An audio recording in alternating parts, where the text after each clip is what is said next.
Ladies and gentlemen, please welcome Foreign Affairs Editor of Sky News, Ms. Deborah Haynes, and Defence Editor for The Economist, Mr. Shashank Joshi.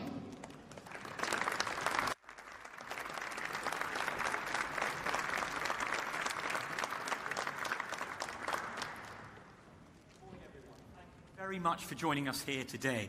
We are delighted to have you here at this third iteration of NATO Engages, marking 70 years of the Alliance's history. Now, the most important thing for us today is to bear in mind this is a town hall event. This is not a crusty think tank event where we are going to bore you with panel after panel for hours on end. If that happens, just start booing and Debs and I will rescue you on the stage immediately. Yeah, as Shashank said, this is all about NATO engaging with a wider audience, and for you, the audience, to engage with us, to learn more about what NATO is and why it matters. And we're having this event as leaders arrive in London for this summit. So if they decide to engage, such as President Trump on Twitter, then we can share that with you, and you can share your thoughts with us. We're going to take you through why NATO matters by looking at its past and also thinking about its future.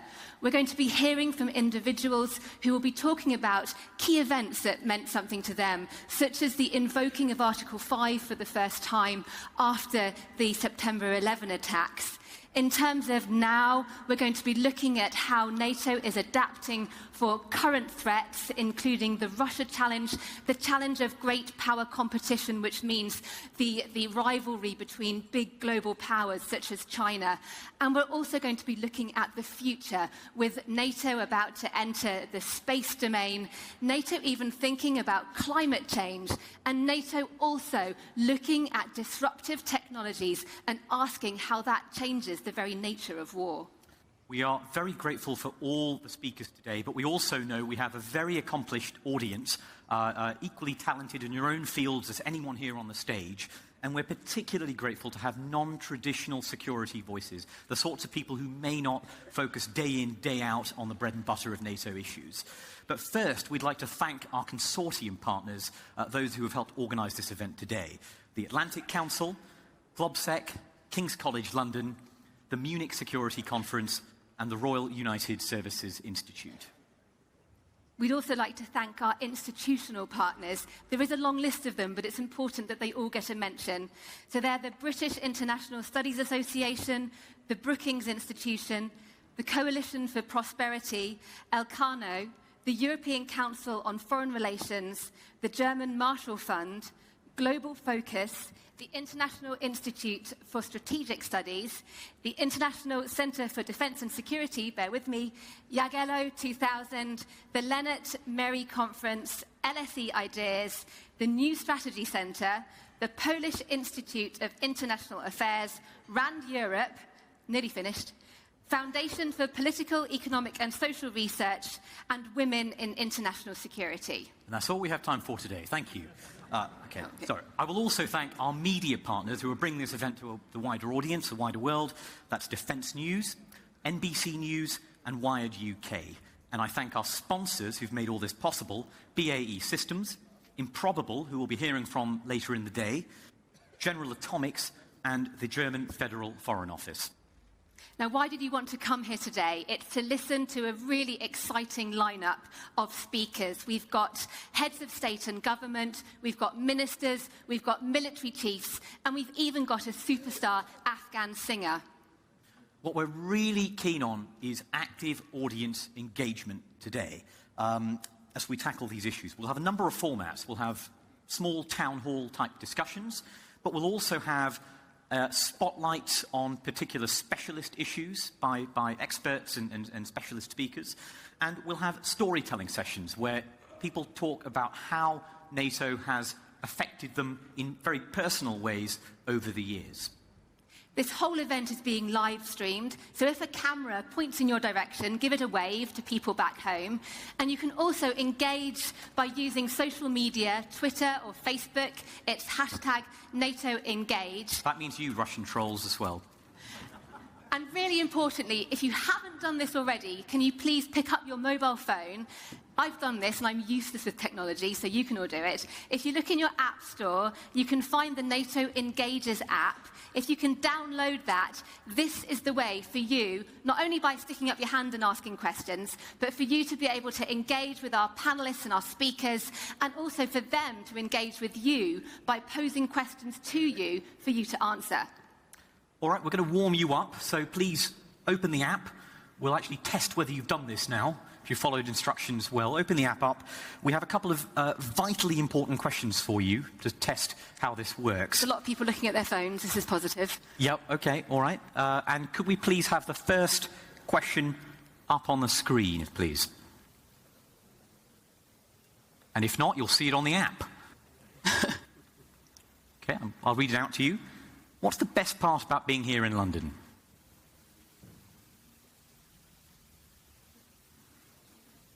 I'm going to give you a few seconds to reply. We're not seeing it on the screen, but we've given you a few options. It's a multiple choice question. What's the best part about being here in London? Is it the tea? Is it the rain? Is it delays on the Piccadilly line? Is it the NATO Leaders Meeting?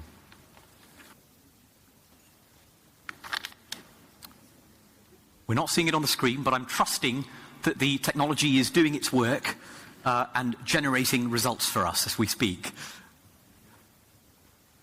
And if we're not getting them now, we'll get the results a little bit later. I'm sure you're all itching to hear how we feel about the capital. We also have another question for you. In recent weeks, there has been, none of you will have missed the pretty vigorous public debate from different member states about the strategic future of the alliance. What should it focus on? Where should its priorities lie? Has it allocated resources in accordance with the challenges it faces? So we'd like to get your view on this at the beginning of the day, and we'll see how this changes. Could you tell us, please, in your opinion, what should NATO's main focus be in the future? Should it be deterrence against major power competitors? Should it be countering terrorism? Should it be securing stability in conflict situations around the world? Securing democratic and liberal values against other state models? Or all of the above? And you should be able to see those options on your phone now. So please vote. We'll give you a few seconds, and we will come back to the results, and I will tell you how this room breaks down, and we will, no doubt the Secretary General later on will be paying very close attention to your strategic guidance to him. Thank you, Shashank. I hope that was clear. So that's enough of the housekeeping and the explanations. We want to get on with business, and I'd like to welcome on stage the chair of our first session. She is the Vice President of King's College London, Ms. Funmi Olanishakin.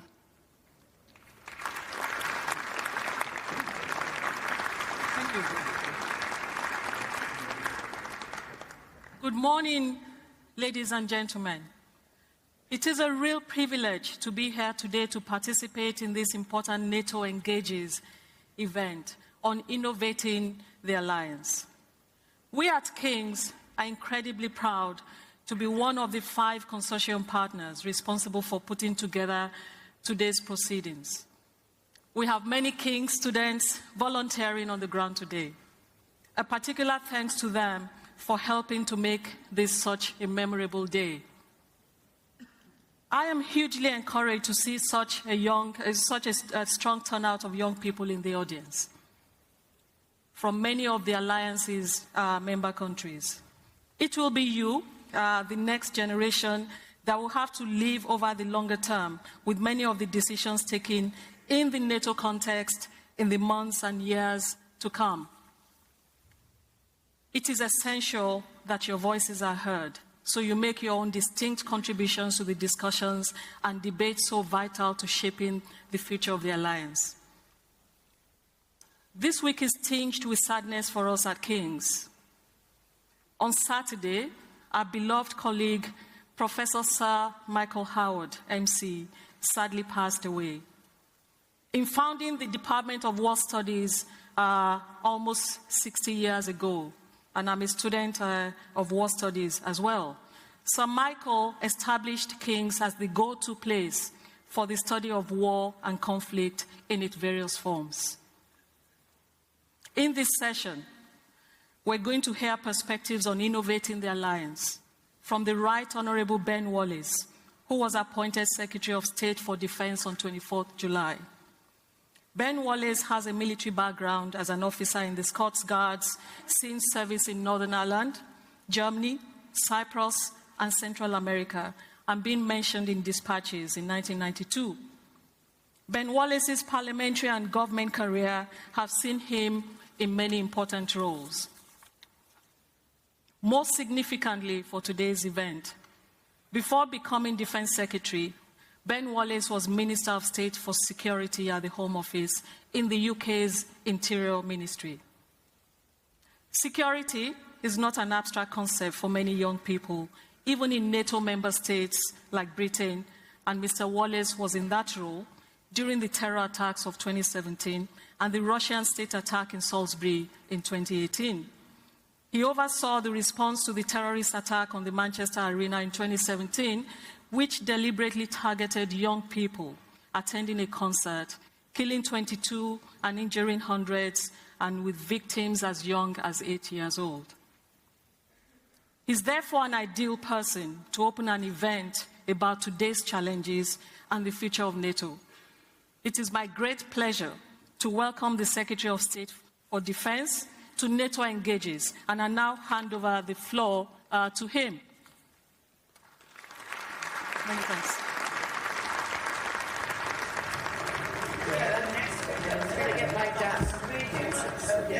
Welcome. This is Rob.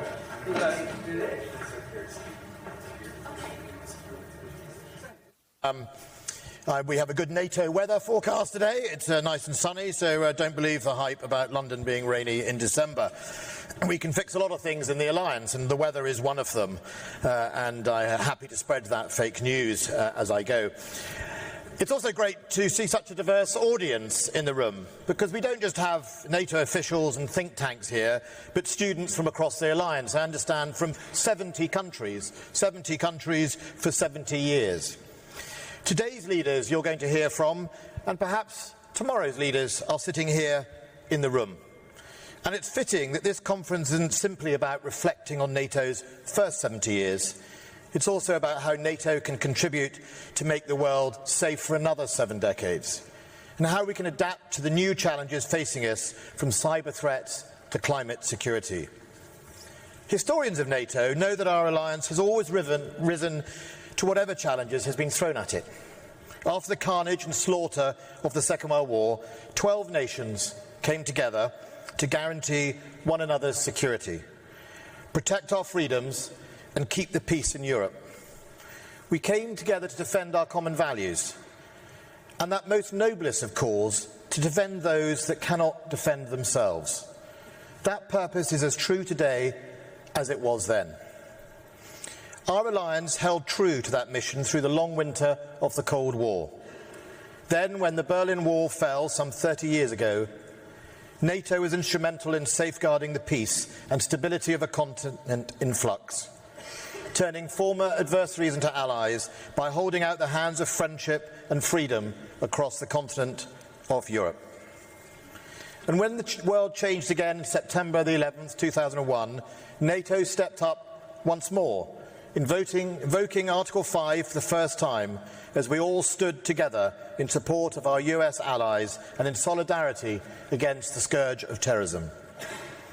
Since the events of 2014 and Russia's illegal annexation of Crimea, we have adapted again to reinvigorate our deterrence and our defence, with enhanced forward presence, rapid reaction and higher readiness. Today, our alliance is not just standing sentinel on the borders of Eastern Europe, it is reaching across continents, and we have more than doubled in size to some 29 countries, soon to be 30, and each of us remains bound by the common values of that founding treaty: freedom, democracy, human rights and the rule of law.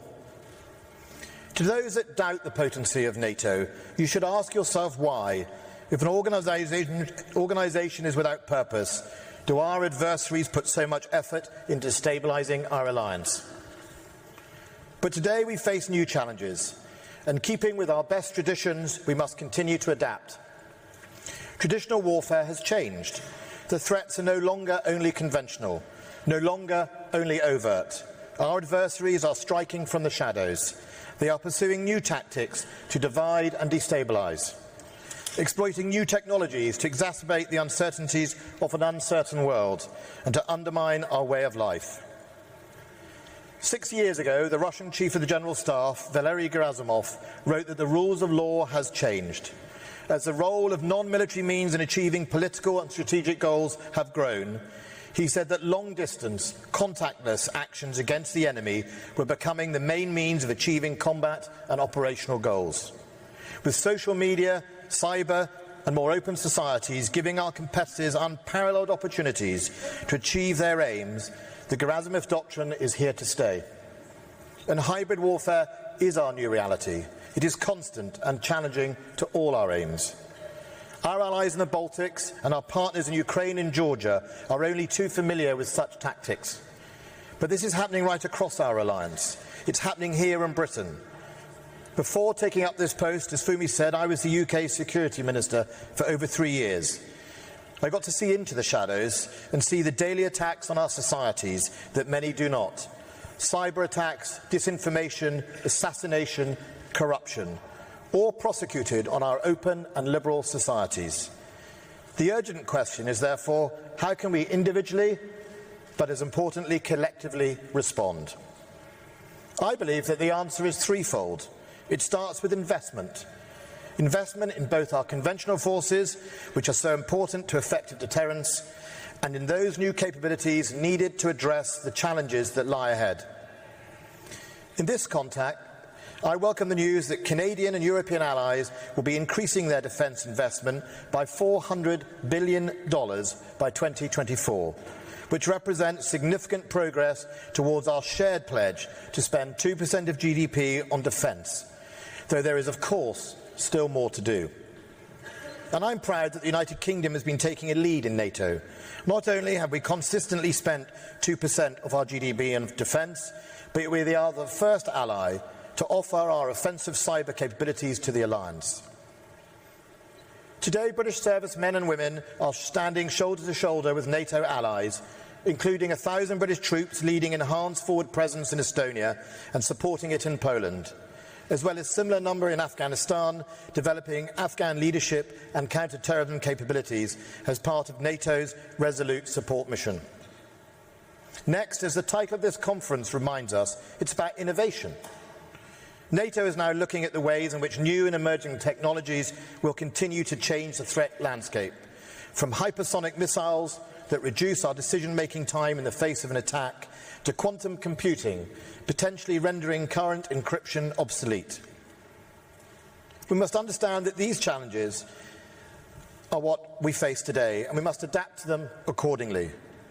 And we must consistently be on the hunt for the next geopolitical disruptors, such as demographic shifts or climate change, or the next technological advancement that changes the rules of the game completely.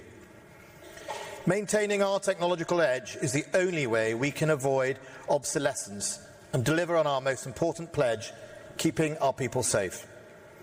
I'm pleased to say that when our leaders meet tomorrow, they will recognise the progress that NATO has made in adapting to these new challenges, agreeing a plan for NATO's response to emerging and disruptive technologies, recognising 2 new operational domains in space and cyberspace, and developing plans to confront and deter hybrid tactics of the kind I've been speaking about.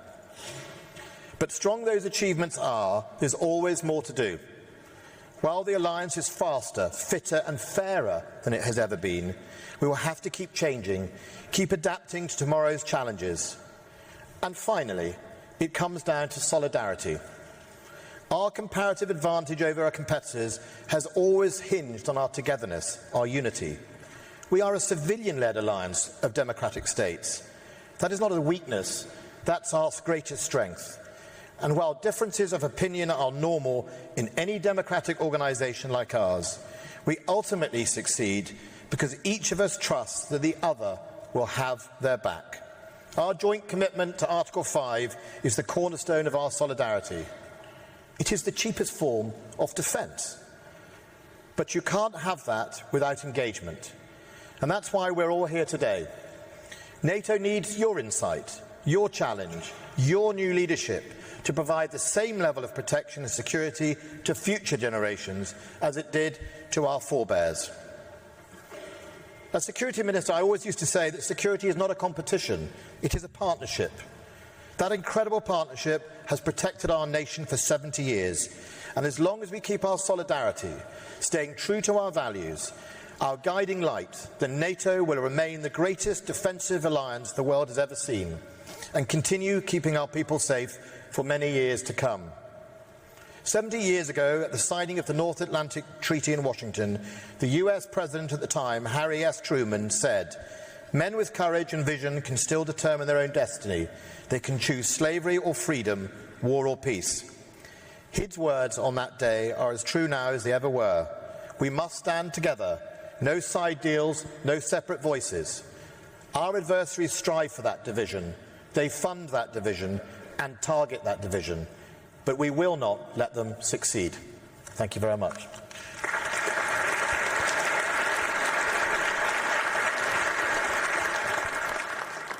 Ladies and gentlemen, please welcome to the stage Executive Vice President of the Atlantic Council, Mr. Damon Wilson.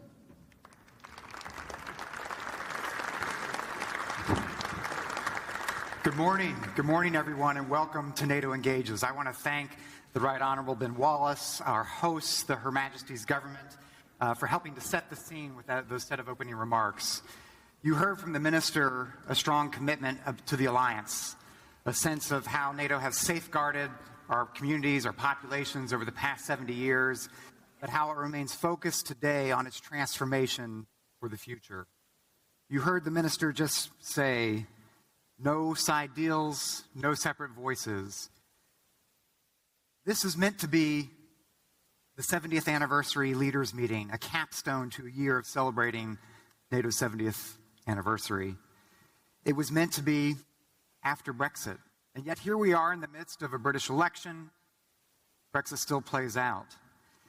Leaders are gathering in the wake of acrimony over Syria. Strong words from President Macron challenging his peers with sharp rebukes from some other NATO leaders. Many of you, many NATO officials today are holding their breath watching Donald Trump's Twitter account to see what he might say. But beneath all this noise, part of what we want to unpack today at NATO Engages, beneath the noise, things are happening. And that's the conversation we want to have today about how NATO is preparing for its future. We're going to watch this leaders meeting unfold over the next 24 hours in really three big areas. One, about the unity and solidarity of the alliance despite that noise. And you're going to see that come through in a big deal on common funding, on progress on sharing the burden within the alliance. You'll see the family expand as they welcome North Macedonia, Prime Minister Zaev, to the table. But you're also going to hear more, as the Defense Secretary said, about NATO's transformation, about its capabilities. It's not just money, it's for what? With more forces in the East, the Baltic, and the Black Sea. And I think we're going to see some of the strongest language we've ever seen alliance leaders used about the challenge faced from Russia.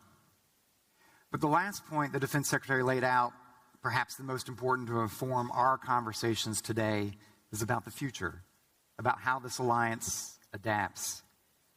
We will see alliance leaders take up China, perhaps the first time in a summit declaration, a summit statement, we'll hear about China. You've heard that space and cyber introduced as new domains as NATO focuses on the future, and we'll focus today on technology and how that impacts the security environment.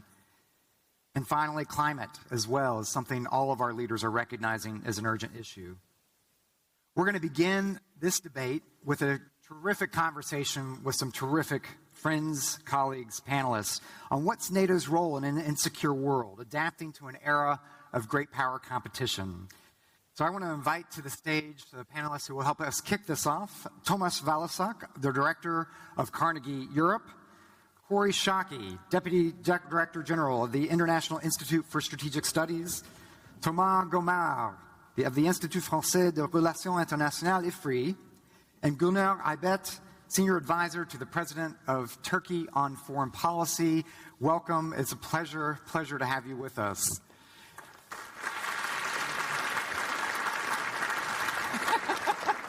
Very strange. We're going to use this session to set the scene, to get into some of the issues that we've heard from the Secretary of Defense. But I also want to use it to put this conversation in the context of the real world, what's happening right now. And I want to start with you, Gülnur, if I may. Share with us a little bit of the view from Ankara, the view from Turkey on the alliance. President Erdogan has spoken out quite strongly in reaction to President Macron's statements in the past few days. Many have raised questions about what kind of relationship Turkey is building with Russia through mill-to-mill ties on the S-400. There's acrimony within the alliance on the approach to Syria. And yet, President Erdogan came forward to say that Turkey is the most important, strongest member of the alliance in that retort. So give us a perspective from Ankara to help us understand how President Erdogan is coming into this leaders meeting. Thank you, Damon. Good morning, everyone. I want to start a little bit about posing some questions. 10, 1, 2.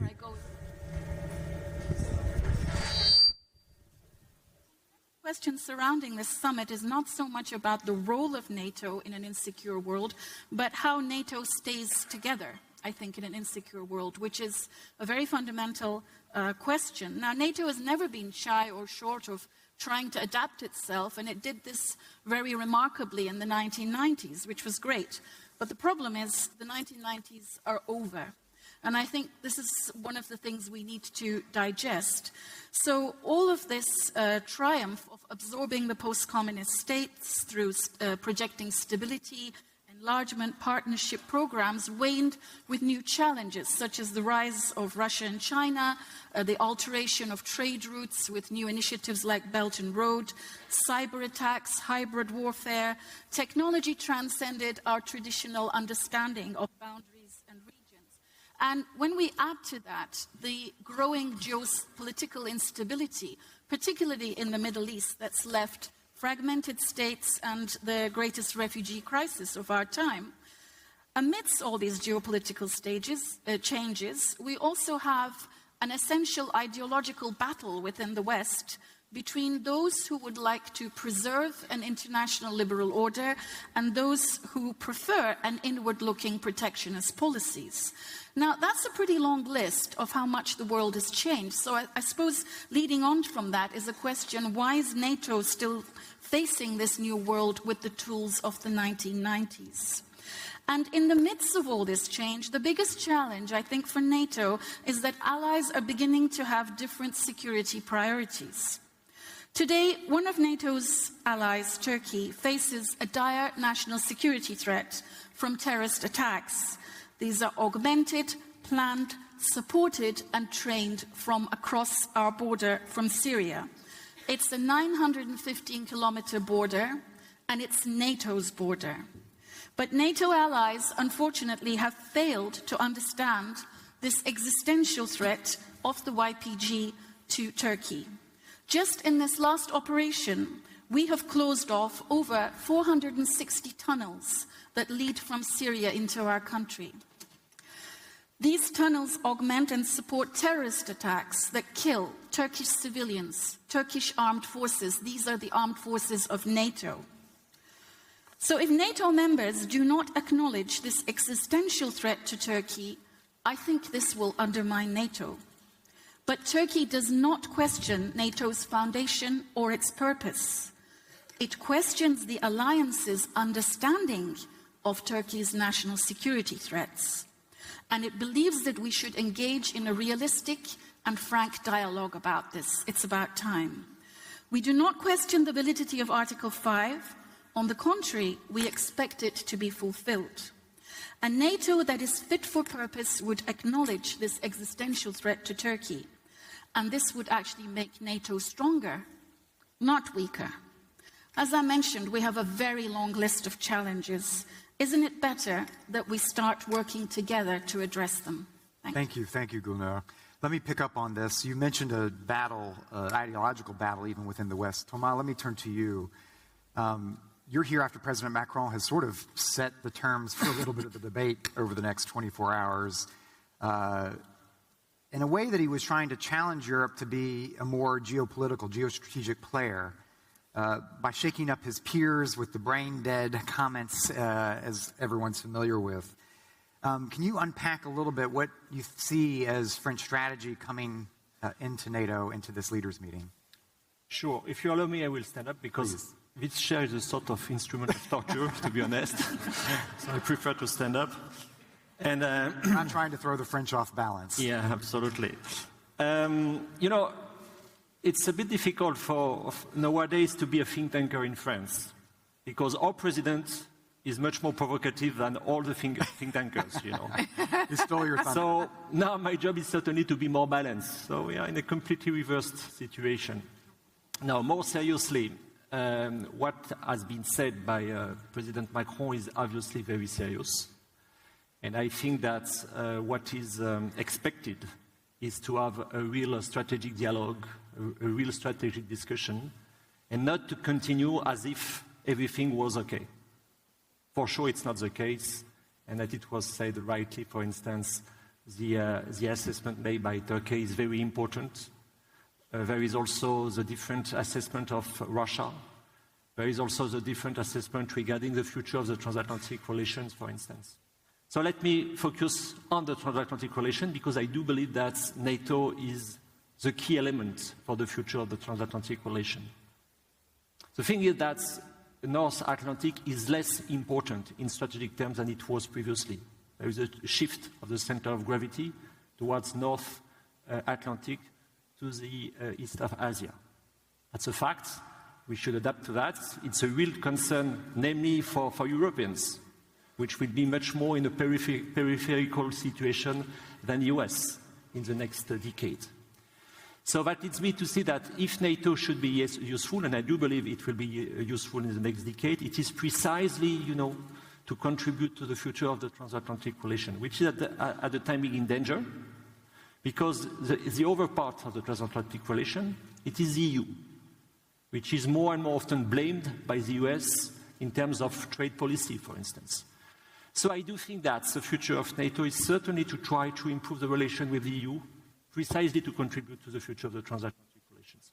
So I stop there on that, but I do think that, you know, what has been said many times by President Macron is just to avoid Europe to be sandwiched in the next decade between the US and China. So let me turn to Corey. We've just heard, you know, President Erdogan's challenging the status quo, President Macron's challenging the status quo. Perhaps no one more is trying to challenge the status quo than President Donald Trump.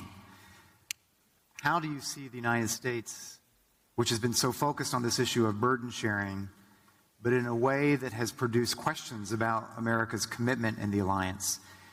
Now that this is not President Trump's first NATO engagement, how do you see the U.S. approach to this evolving? Well, I was super sympathetic to Tomas's problem of the president being so provocative that it doesn't leave space for anybody else. Mine is less valuable. But Corey, we've known you long enough to know you can be provocative. Thank you, my friend. President Trump is particularly ungracious in how he engages the burden-sharing argument, but he's not wrong. And he's not alone among Americans questioning why our closest friends in the world aren't contributing more to our common defense. That's a very widespread view in the United States. And what's wonderful about the NATO alliance is that under Secretary General Stoltenberg's leadership, NATO allies have responded to that, right? The challenge for a collective of free states is winning the argument, right? Because we all have to agree in order to move ahead together. And NATO allies have responded really positively, even when asked so rudely and so demandingly by President Trump. So on behalf of my fellow Americans, can I just say thank you, my friends, for being so generous to us in a difficult time? Because that's actually what NATO's done really well for 70 years. All of us have important differences with each other, but the fundamental bargain of the NATO alliance is that each of our countries feels safer cooperating together to protect ourselves. That's the basic bargain, and I still think it's extraordinarily robust. So perhaps, interestingly enough, perhaps no longer new, but the newer members of the alliance, perhaps today, are the status quo members. Tomáš, you're sitting in Brussels, you come from Slovakia. Give us a little bit of the perspective of how this is seen from Central Europe in the context of our conversation. In an insecure world, our allies in the East are those that have felt the most insecure because of Vladimir Putin's actions. How has the alliance, in your view, adapted to the concerns and interests of Central Europe in transforming its ability to deter and defend against a revanchist Russia? Great question, Damon, and thanks everyone for coming and taking the time. Good to be here. So far, so good, Damon, is the short answer, in the sense that the response after the 2014 Russian aggression to Ukraine has been appreciated. The deployment of the 4 battle groups in the 3 Baltic countries and Poland does make a difference. But there's also a newfound concern. I mean, some of it is, of course, about the U.S. commitment to NATO. I agree fully with Cory. The burden-sharing debate is as old as the alliance itself. You can read the books on NATO history. You'll find echoes of it even before NATO started. They were from late 1940s. But there's something new in President Trump's tone, a sense that, that he brings a zero-sum approach to international relations, which does make us worry in Central Europe. And more recently, confusion, going back to what Thomas said earlier, confusion more than anything else about French ideas and French policies, particularly with regard to Russia. Now, let me dwell a little bit on this last point. There is no sort of reflexive insistence on things always remaining the way they are.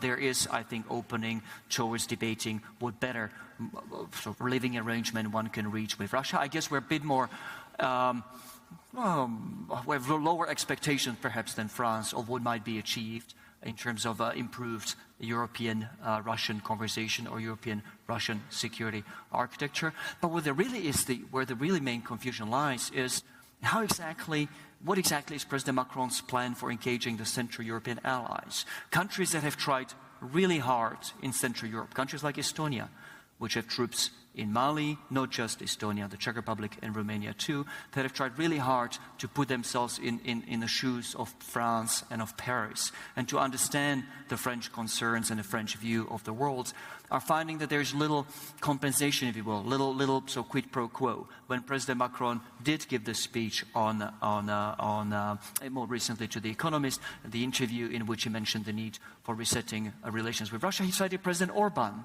or Prime Minister Orban, as the example of who is the so good Central European, somebody who understands his point of view. So let me end with this confusion about how exactly you agree with the French, and opening perhaps to, again, exploring better relationship with Russia as well as a better, bigger role for the European Union and Europe writ large in security matters, but a confusion about what exactly President Macron wants. So it's a bit ironic that NATO has come together to begin transforming itself because of the challenge from Russia, and we see a far more vigorous alliance than we've seen deploying in the East because of the challenge from Russia, and that, if you've just pointed out, President Macron perhaps suggesting a reset with Russia. I want you to speak to that. Explain, Thomas, how France sees Russia.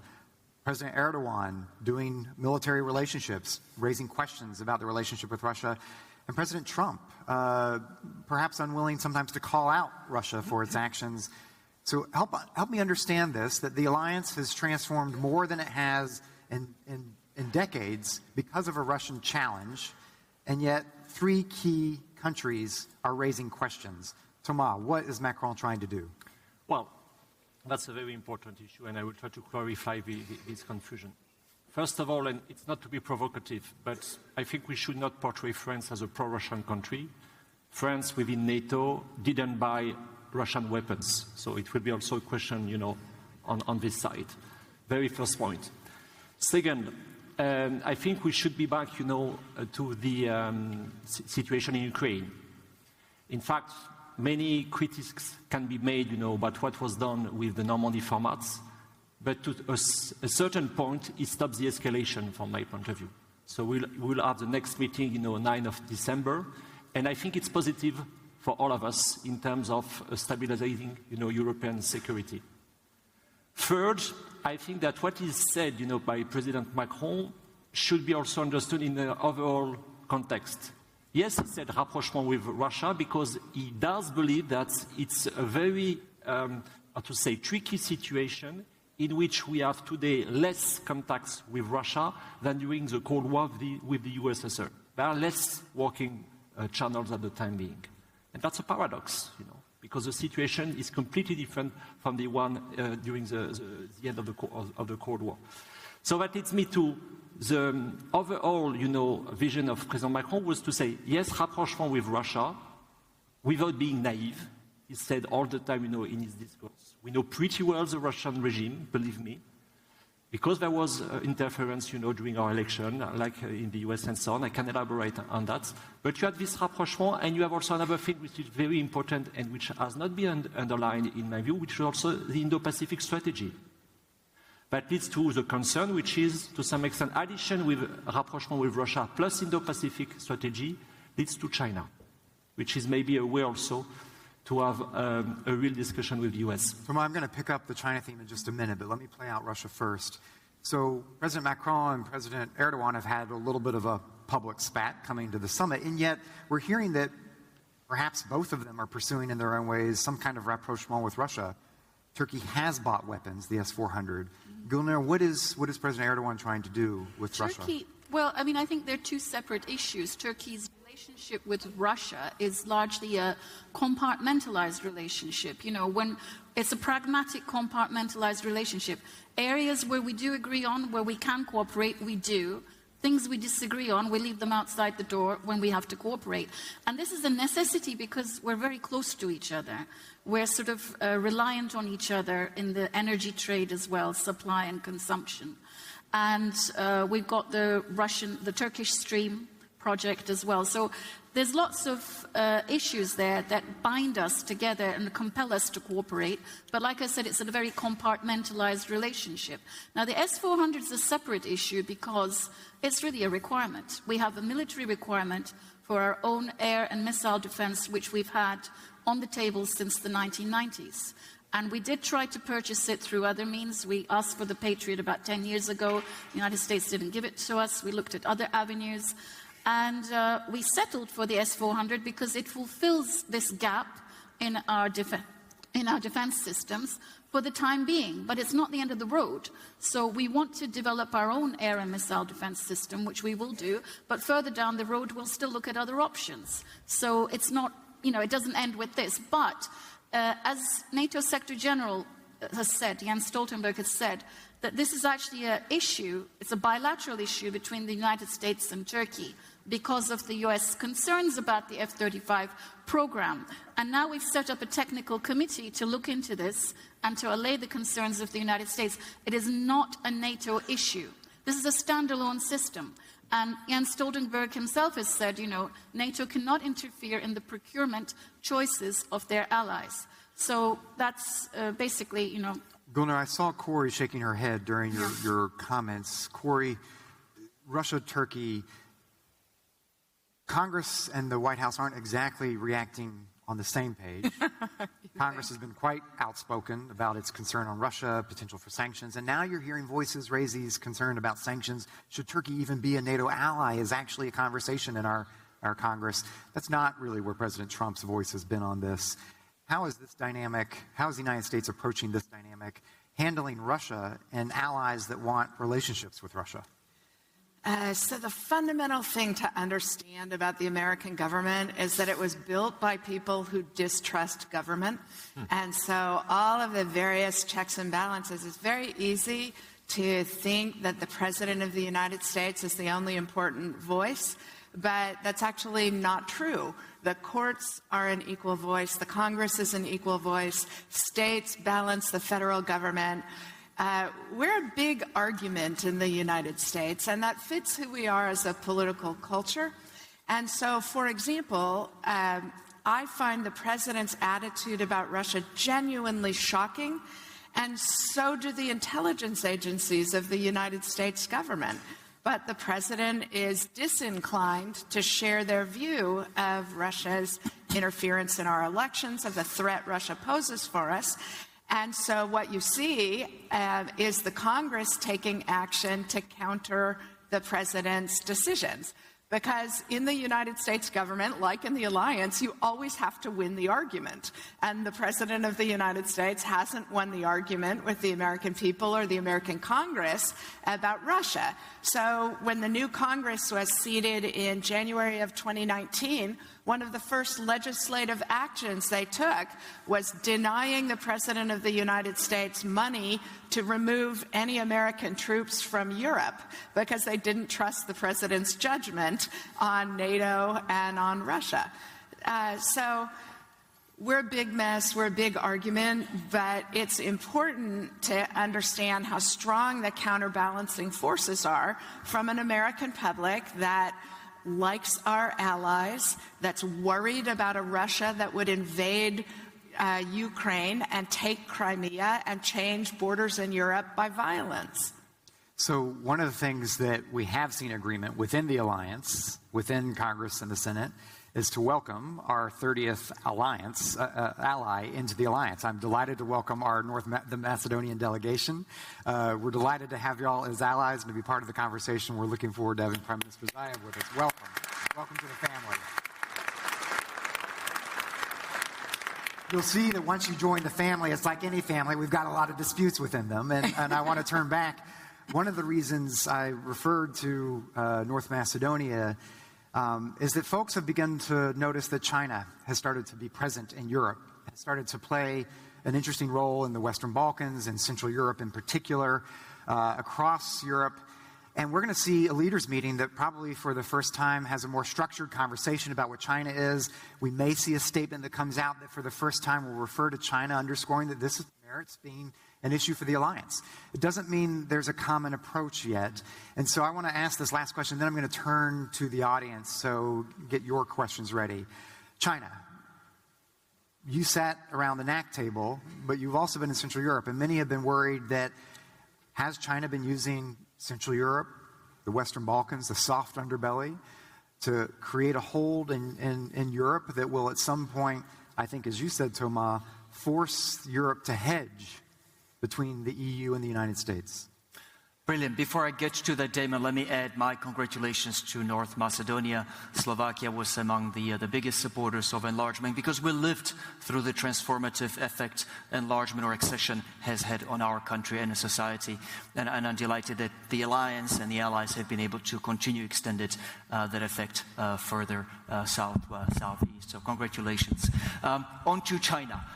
The existence of the 17+1, for those of you in the room who don't know, that's the special format of agreement that many Central European countries and countries of West Balkans have with Beijing, that has obscured the reality of real divisions among Central Europeans on China. Now, the 17+1 is sort of a political umbrella which produces an annual statement to which I wouldn't attach much significance. The reality of it is the Central Europeans are essentially a good microcosm of the broader NATO divisions on China itself. You have countries within, in fact, divisions within the countries. You have within the Czech Republic, for example, national security establishment that is sharp, laser-focused on the consequences of Chinese investments into things like 5G, whatnot, and actually producing some of the best analysis among NATO countries on the potential consequences of being too naive about allowing China to dominate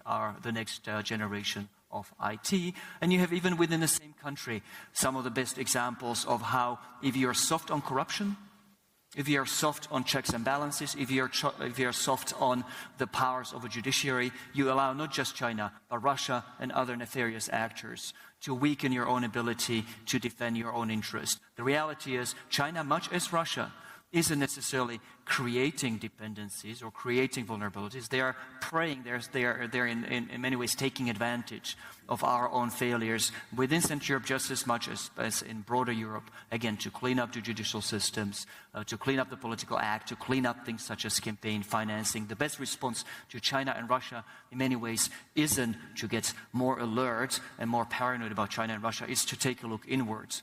Fix the weaknesses, vulnerabilities within our systems, because that is what allows China and Russia to have the undue influence on the politics they've had in some Central European countries lately. Thank you. So our Tomasz talks about China and Russia together. Thomas used China as a rationale for why Macron might be talking a little bit differently about Russia. How does that divergence in strategy play out, Thomas? Well, Europeans continue to believe in free trade. They are against protectionism. Okay? So the real issue at the time being is with the US on that, plus with China and its attitude in investing, in Europe. There is no possible free trade without, maritimization. So for me, when I am thinking about China from a European point of view, it is to say how we do think simultaneously about the future of the trade and the sea power. Problem is that, many European countries don't understand that there is a world east of Suez. But I think that it's very important in strategic terms to try to explain to other Europeans, especially to Germany, that it's very important to take Indo-Pacific into consideration if we do want to continue to have an open trade system. On a more, naval point of view, we have observed that the Chinese are more and more present, in the Mediterranean Sea, also in the Baltic Sea. So that's something on which we should think gently. But my point on China is much more, related to the sea power than to think about, Russia and China gently. It was said, down by the US since 2005 approximately. At that time, I must say I was very skeptical. It was said in a statement by President Bush. Now, what is interesting, it is the growing imbalance between China and Russia, which is very, believe me, uncomfortable for the Russians. So we should take this comfort into consideration if we try to anticipate, the next decade. So, Corey, at the last summit, the Americans showed up with a tough message on 5G, and it hit some shoals. But now we've seen an evolution of this debate in Europe a little bit. How should NATO be thinking about, why is NATO talking about China? NATO's talking about China because China's predatory behavior is making many countries in NATO nervous. And I think you see with the progression of the 5G debate in NATO countries that you're right, Damon, the United States came rolling in and said, anybody who buys a Huawei component is going to be excluded from intelligence sharing. And that sent a big signal. It wasn't a particularly graceful way to talk to your closest friends and closest security partners. But I also think that the United States is not the only country who's worried about China using technical components, not just for espionage purposes, but for undercutting governance and the rule of law in the societies in which they're operating, as Tomasz just said. And I think the German debate about 5G, where the chancellor started out very strongly supporting the free trade argument for China being able to be part of this system, and the German intelligence agencies, the German security leadership got increasingly nervous as they got more attentive to the problem. So I think it progresses the way most arguments in NATO progress, which is one or a few countries raise an issue that they're really nervous about, and NATO's the place where we talk about what we're nervous about. And everybody started to come to their own conclusions about it. And I do think the American position, as uncharitably as it was, and as undiplomatically as it was rolled out, is picking up substantive adherence. And that's a good thing for us all. It's good that we have these arguments. It's how we build a common position. And there's just no substitution for winning the argument. Thanks, Corey. Where are my mic runners? I want to just see mic runners. I want a mic here for our Estonian colleague and a mic here for our Portuguese colleague. And I'm starting with you. I don't see my mic runners. Who are they? Run forward. So please go ahead. You start. Introduce yourself. Hi, hello. Hi, Damon. Katarzyna Pisarska, I'm the founder and director of program director of the Warsaw Security Forum. Thank you for a fascinating panel, very dynamic, great job. But I do have two questions. One is to Gulnur. I completely agree with you that allies are becoming, that the biggest challenge for us in NATO is that we have different security challenges and we have different security perspectives. But with all due respect, the fact that President Erdogan threatened to block the plan to defend the Baltic states and Poland is completely unproductive. I think you have lost a lot of soft power only by that statement. I think it raised a lot of red flags in Central Europe and questioned a lot of Turkey's commitment to our region. So I just wanted to ask you, what did that statement serve for? And do you think it was the right thing to do? Gunnar, I'm going to take a couple of questions. So thank you. Our Polish colleagues putting on the table one of the controversies in the run-up to the summit about the defense plan in the East. So Gunnar, we'll come to you on that, but let me take our Estonian colleague and our Portuguese colleague here. Well, thank you very much, and thanks for an excellent panel. Sen Sako from International Center for Defense and Security in Tallinn.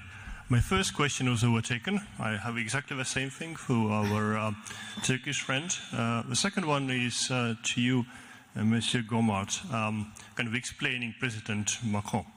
And the question really stems from the fact that he has repeatedly said that he does not really trust the US anymore, and he wants to build a new European security architecture together with Russia. Now, is he aware that this is exactly precisely what Putin wants? To tear down the existing European security architecture and rebuild a new one where Russia is at the table and the US is not, meaning that Russia would replace US as an outside arbiter of European security. Thank you, Sven. I'm going to discipline our questions to keep them tight to get as many as possible. Let's turn to you, sir. Thank you, Damon. Ricardo Leite, Member of Parliament from Portugal and President of UNITE, a global network of parliamentarians for global health. The issue is around Russia, once again. The last time I heard the argument on compartmentalizing a relationship with a friend of mine who has a mistress, trying to justify how he's going to keep his relationship with his family, I'm not sure that's going to work. And within NATO, if we must discuss, and I'd like to hear your opinion, what kind of bilateral and multilateral relationships we can have beyond the family so that the family can continue functional. But I heard everyone, or many of you, mention the need to reset the relationship with Russia. My question is, how does Crimea play in that situation? Are we going to give it up altogether? The sanctions clearly are not working. What's the next step? Thank you. Ricardo. And a brief question, Ambassador Poptodorova, the final one in this opening, please. Thank you, Damon. First of all, congratulations to North Macedonia, coming from a neighbor that have always supported the membership of Macedonia in NATO. You wouldn't be surprised if I bring your attention a little bit farther east from Central Europe, from the Balts. We are discussing Russia and Turkey at great extent.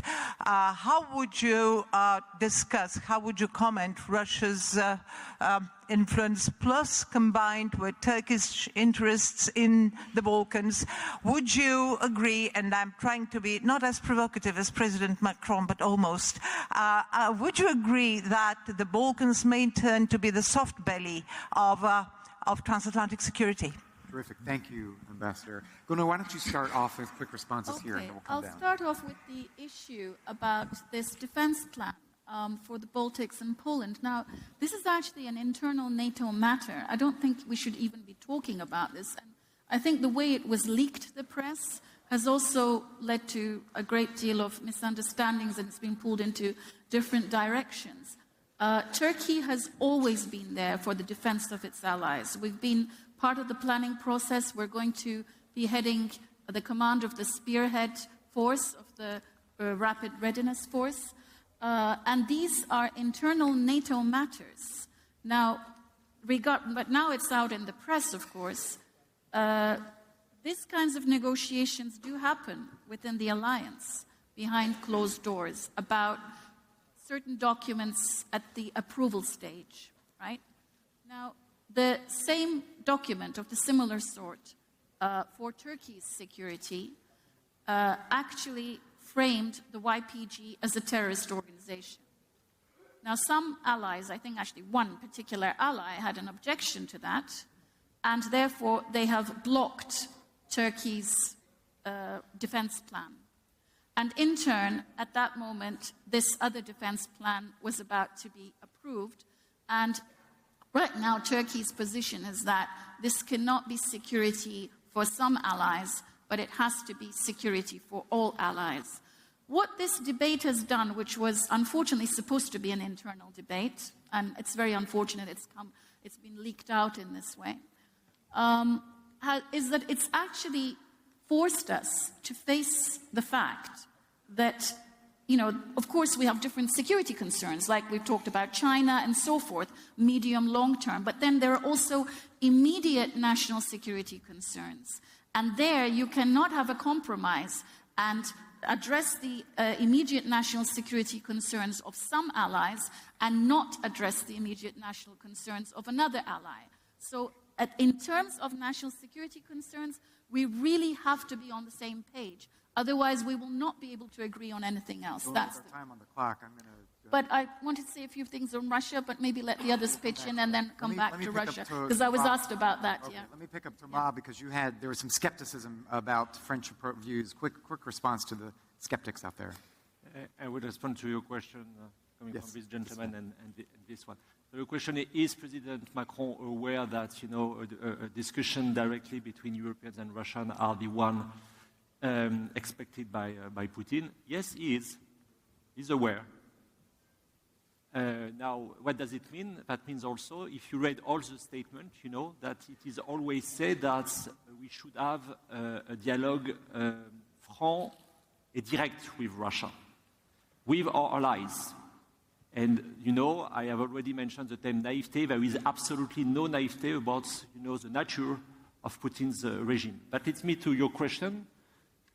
The assessment which has been made also by President Macron, it is to take into consideration 2013 and the fact that all weaknesses, all Western weaknesses, give a way for Russia, especially in Syria. Where is the coherence, and the consistent approach? Unfortunately for all of us, it is in Russia. If you remind, 2003, there were 3 countries against, the intervention in Iraq: Russia, Germany, and France. Okay? It was a much more difficult time than our times, I think, for sure. So the problem is also to accept that. It's to accept our own failures and the fact that we let, the field to the Russians. No intervention in 2013. Have a look about the consequences, in Syria. So I stop there. Thomas, I'm going to, just for the sake of the audience, I'm going to jump to the next 2 questions. This gentleman here and the young woman over there. Please introduce yourself. Quick questions in our last 3 minutes. Flip it on at the bottom, on the middle.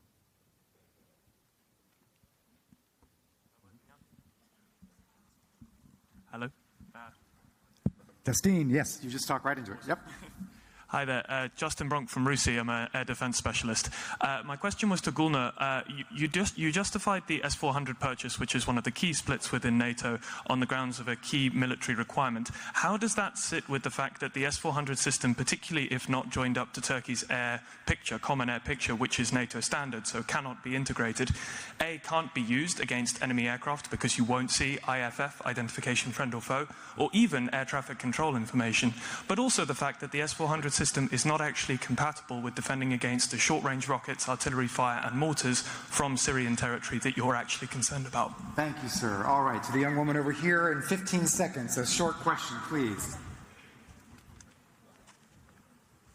Have confidence, speak right into it. Thank you. Would you say that many of the differing opinions within NATO come from a different approach to an issue or like a different end goal as to what you're trying to achieve? All right, terrific. So to do this wrap-up, that's a great question. If you look at these issues in tactical, micro, the day-to-day, my gosh, look at all these differences and divisions. Thomas reminded us this ain't new. This is a family. This is where family problems get fleshed out. So how significant are these divisions? And if you take perspective on this alliance, Gulnar, first answer, Thomas, Corey, Thomas. I'll start off with Russia, because that was something I was going to say. Now, I mean, having a compartmentalized relationship does not mean a lack of principles. I think that's what you were alluding to. It actually helps in the sense that if you have a geostrategic reality like we do, you know, you just have to look at the map where we are, then you have to have these sort of strands of cooperation with neighboring states. But the compartmentalized part has allowed us also to be very firm with Russia when it comes to Ukraine. And, you know, we have very good relations with Ukraine. We're actually selling them drones right now. So, you know, we've also got a defense agreement with them. And and Russia doesn't mind that because we're, you know, doing things in other areas with them. So, but I think overall, we're quite happy to sort of continue like this with our own policy. But because we do value NATO, I think it's important for NATO, as you said, a family, to have a wider strategic picture about how we deal with Russia. Thank you. And we totally support that. And as for the S-400, how we're going to use it, in what context, as a standalone system, I can't talk about that. You can appreciate that. But it will be a standalone system, and all the technical questions are being addressed by the joint U.S.-Turkish committee. We've hit the right clock, now. so I'm going to ask my remaining colleagues to give us your headline conclusion. Tomas. Sure. Let me do that really quickly in the light of time and only address the last question. Are there fundamental disagreements among allies, or are we looking at tactical differences? My sense, putting on my Central European hat, is that there is no fundamental disagreement between Central European allies and the rest on even the controversial issues, sensitive issues of how do you treat Russia, what exactly is Europe's role in defense. I had a good fortune recently of editing a report for NATO on NATO's next 70 years. A chapter on deterrence was written by an excellent Polish think tank. The author is here in place. It was very open-minded, took a very broad view of deterrence. There is no reflexive insistence on status quo. What there is, my last 10 seconds, is a concern about the way the conversation was opened. We're open, I think, to exploring whether a better relationship with Russia is available. We understand the need for Europe to stand more on its own feet. It comes not just from President Macron, but also from President Trump. But how you proceed makes an awful lot of difference. We have a security order in Europe that works. It's not perfect. Can it be improved? Absolutely. Is it good that we have almost very little conversation with Russia? No. So we're open to looking at how you fix it. But you don't start out with a presumption, as President Macron seems to have, that the US will inevitably bow out of the European security picture. You don't start out with a presumption that a much better arrangement with Russia can be had, that it's realistic, because evidence suggests otherwise. Thank you. And I'm a son of a doctor, my last sentence. The first rule in medicine is do no harm. And I think that would be a very good way that's a very good philosophy and a mindset to keep in mind as we start thinking about a better security architecture for Europe. Good advice, Thomas. Corey. I think we often disagree on the ends because we have more than one end we are trying to attain. We often disagree on the means because there are many different ways to successfully navigate problems. And we often disagree on the language in which we talk about them. But what makes NATO successful and what makes it valuable to all of our countries is the fact that we let ourselves be persuaded by each other, and we identify where our interests overlap and where we can find common approaches. And that's why NATO is so successful. Amen. Amen. Thank you, Corey. Final word, Thomas. Yeah, I think that NATO is a family with new members. Welcome to North Macedonia. And in each family, there are turbulent people. So, you know, France is an Atlantic and also a Latin country. And I think that President Macron prepared a very lively dinner for tomorrow. That is right. Our presidents, our prime ministers, the leaders have given us a lively conversation. Please join me in thanking our opening discussants. Couldn't have done a better job. And thanking you for being such active participants. Your show will continue, please. Thank you, Thomas. Ladies and gentlemen, the next session will include remarks in Polish. If you require translation, headsets are available at each seat on the floor. Please tune to Channel 1. That's Channel 1, ladies and gentlemen. Thank you.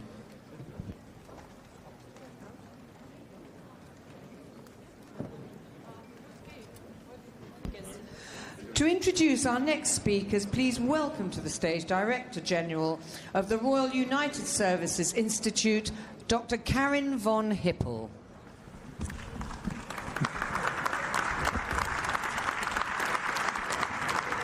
Well, good morning, everyone, and welcome to this session on Defense and Deterrence for a New Era. I'm Karin von Hippel, the director of one of the crusty think tanks that Shashank mentioned earlier, but it's really a privilege for all of us to be part of this consortium. And I'd also like to thank all of our partners and all of our incredibly hardworking colleagues who have been putting in a lot of time over the last few weeks. Today, it's really a pleasure to welcome two extremely distinguished speakers. They include His Excellency President Duda of Poland. Most of you know that Poland was the largest country of that early wave of new member states 20 years ago. And today, of course, Poland is really one of the most active members of the alliance. He will be joined by His Excellency Prime Minister Zaev of the Republic of North Macedonia. As we all know, North Macedonia is about to become the 30th member of NATO, its newest member.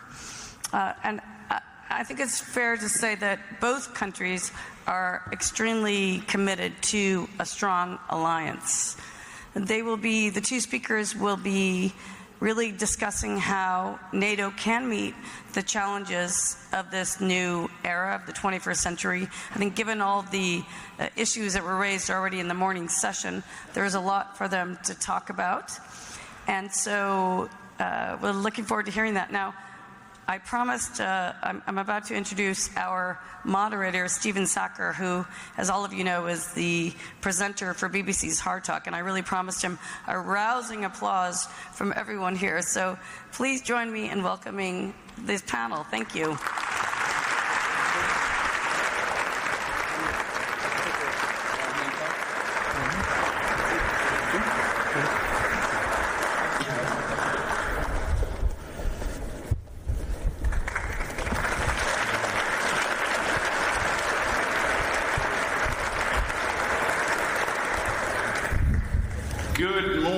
Everybody, it is a great pleasure to see a packed hall. It's also my honor and privilege to have two fantastic guest speakers with me today. Two leaders who've taken time out from what is, I know, for both of them a very busy schedule here in London with the NATO summit just ahead. But they've taken time out to be here to discuss with me some of the very, very important questions facing the NATO alliance right now. Just by way of introduction, I'm Stephen Sacker. As Karen said, I present the Hard Talk show on BBC News. My day job is grilling and challenging people in power, holding them to account, and I'll be doing a little bit of that today. But both of my guests, I think it is fair to say, are viewing this NATO summit as something of very great significance. President Duda, of course, representing Poland, one of the states which I would say right now is at the forefront of discussions of NATO's future. Poland very proud to meet the 2% of GDP spending commitment on defense. And we have Prime Minister Zaev of North Macedonia, who of course is on the very cusp of joining the NATO alliance. I was just talking to the Prime Minister. He believes that the final phase of ratification will be done early in the new year, and then North Macedonia will be the 30th member of NATO. So, two wonderful guests to have with us. We have billed this as part of the NATO Engages event here. We billed this as a discussion of defense and deterrence in a new era. And I think it is fair to say that NATO right now faces hugely important existential questions. So I'm going to ask both of you to open up with just some short opening remarks addressing the challenges that NATO faces today. I think challenges which get down to what is NATO for in this new era. So with that in mind, President Duda, would you kick us off?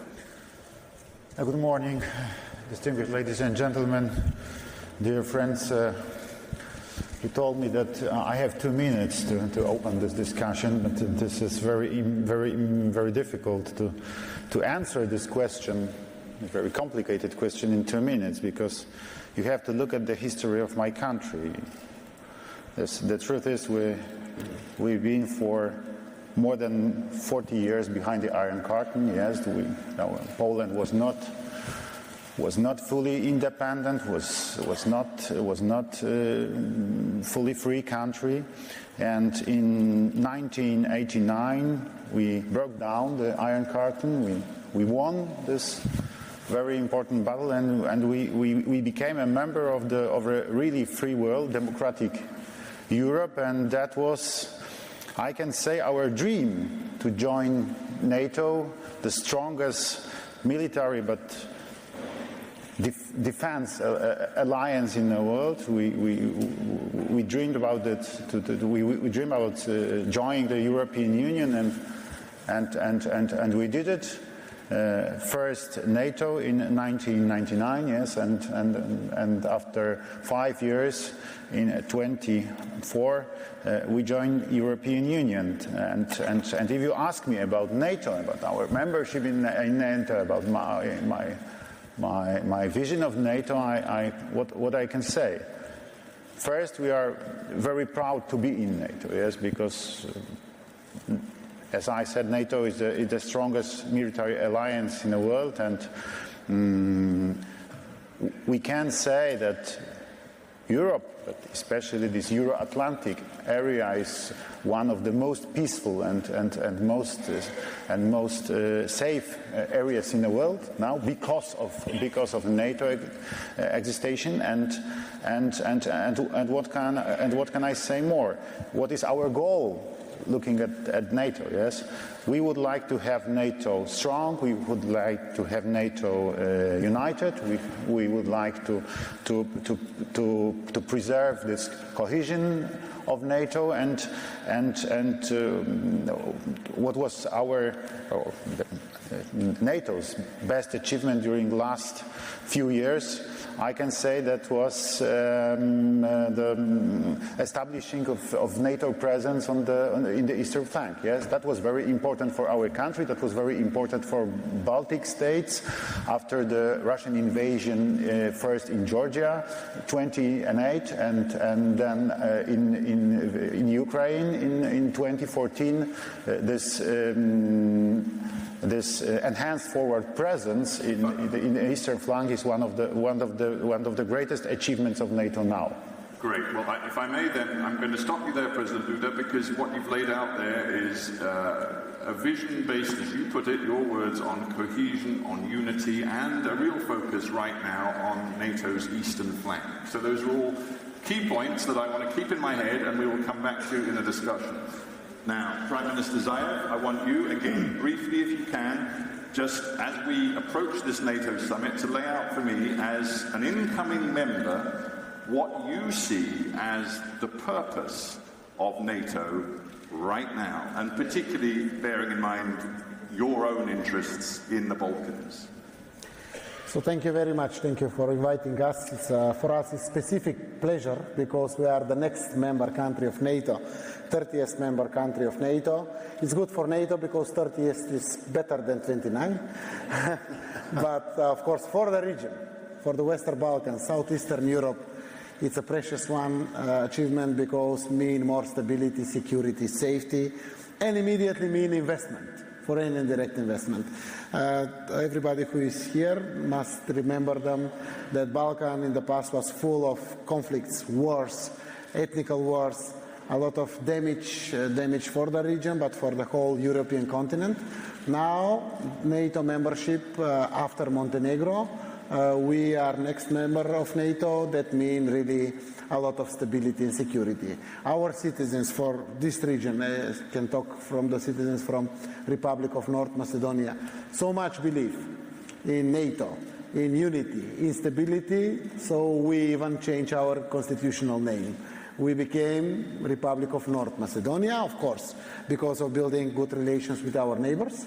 We are a country without open bilateral issues with any countries in the neighborhood, but of course that opened the doors for our strategic goal. We fulfill our dream now, like Poland fulfilled 1999, because strategic goal for us means security, stability, no anymore young people to be part of conflicts, to die, etc., but also to participate, to keep peace all around the world and share peace all around the world. But also, as I mentioned, that bring a lot of economic aspects, because also that strengthens ruling of law, democratic values, freedoms, etc., etc.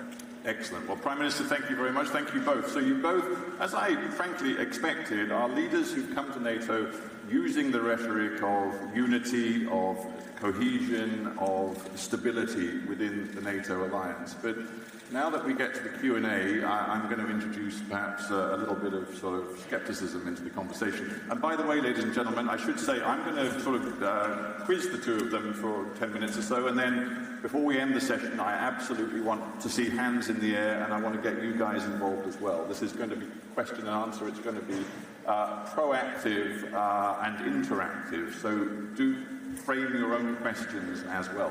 But let me start, President Duda, by suggesting to you that everything we've seen, whether it be from President Donald Trump and his deep skepticism about the preparedness of Europe to burden share in a realistic way, or whether it be from President Macron, who, as we know, in recent days has expressed his fear that NATO is brain dead in terms of having a meaningful conversation about its future strategy, there are deep divisions and disagreements within the NATO alliance. Would you accept that?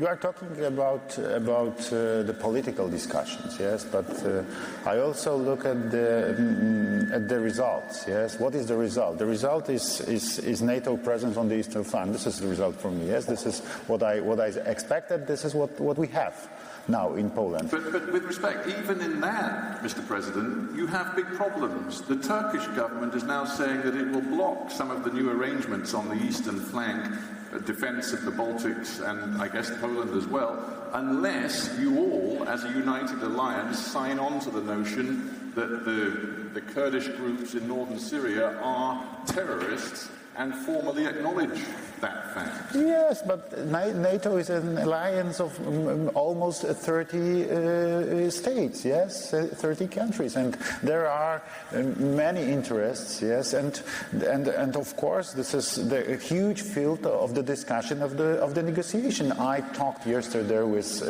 Mr. President Erdogan, and I hope that we will find a good solution. But the point is, the outside world looking at NATO today hears your language about unity and cohesion, but sees a reality, you call it politics, but sees a reality where increasingly the alliance isn't functioning as it should because of these internal divisions. In general, I don't agree. Because look at the perspective of last 30 years, yes? In the 90s, we can say that NATO didn't exist. Do you remember something about NATO in the 90s?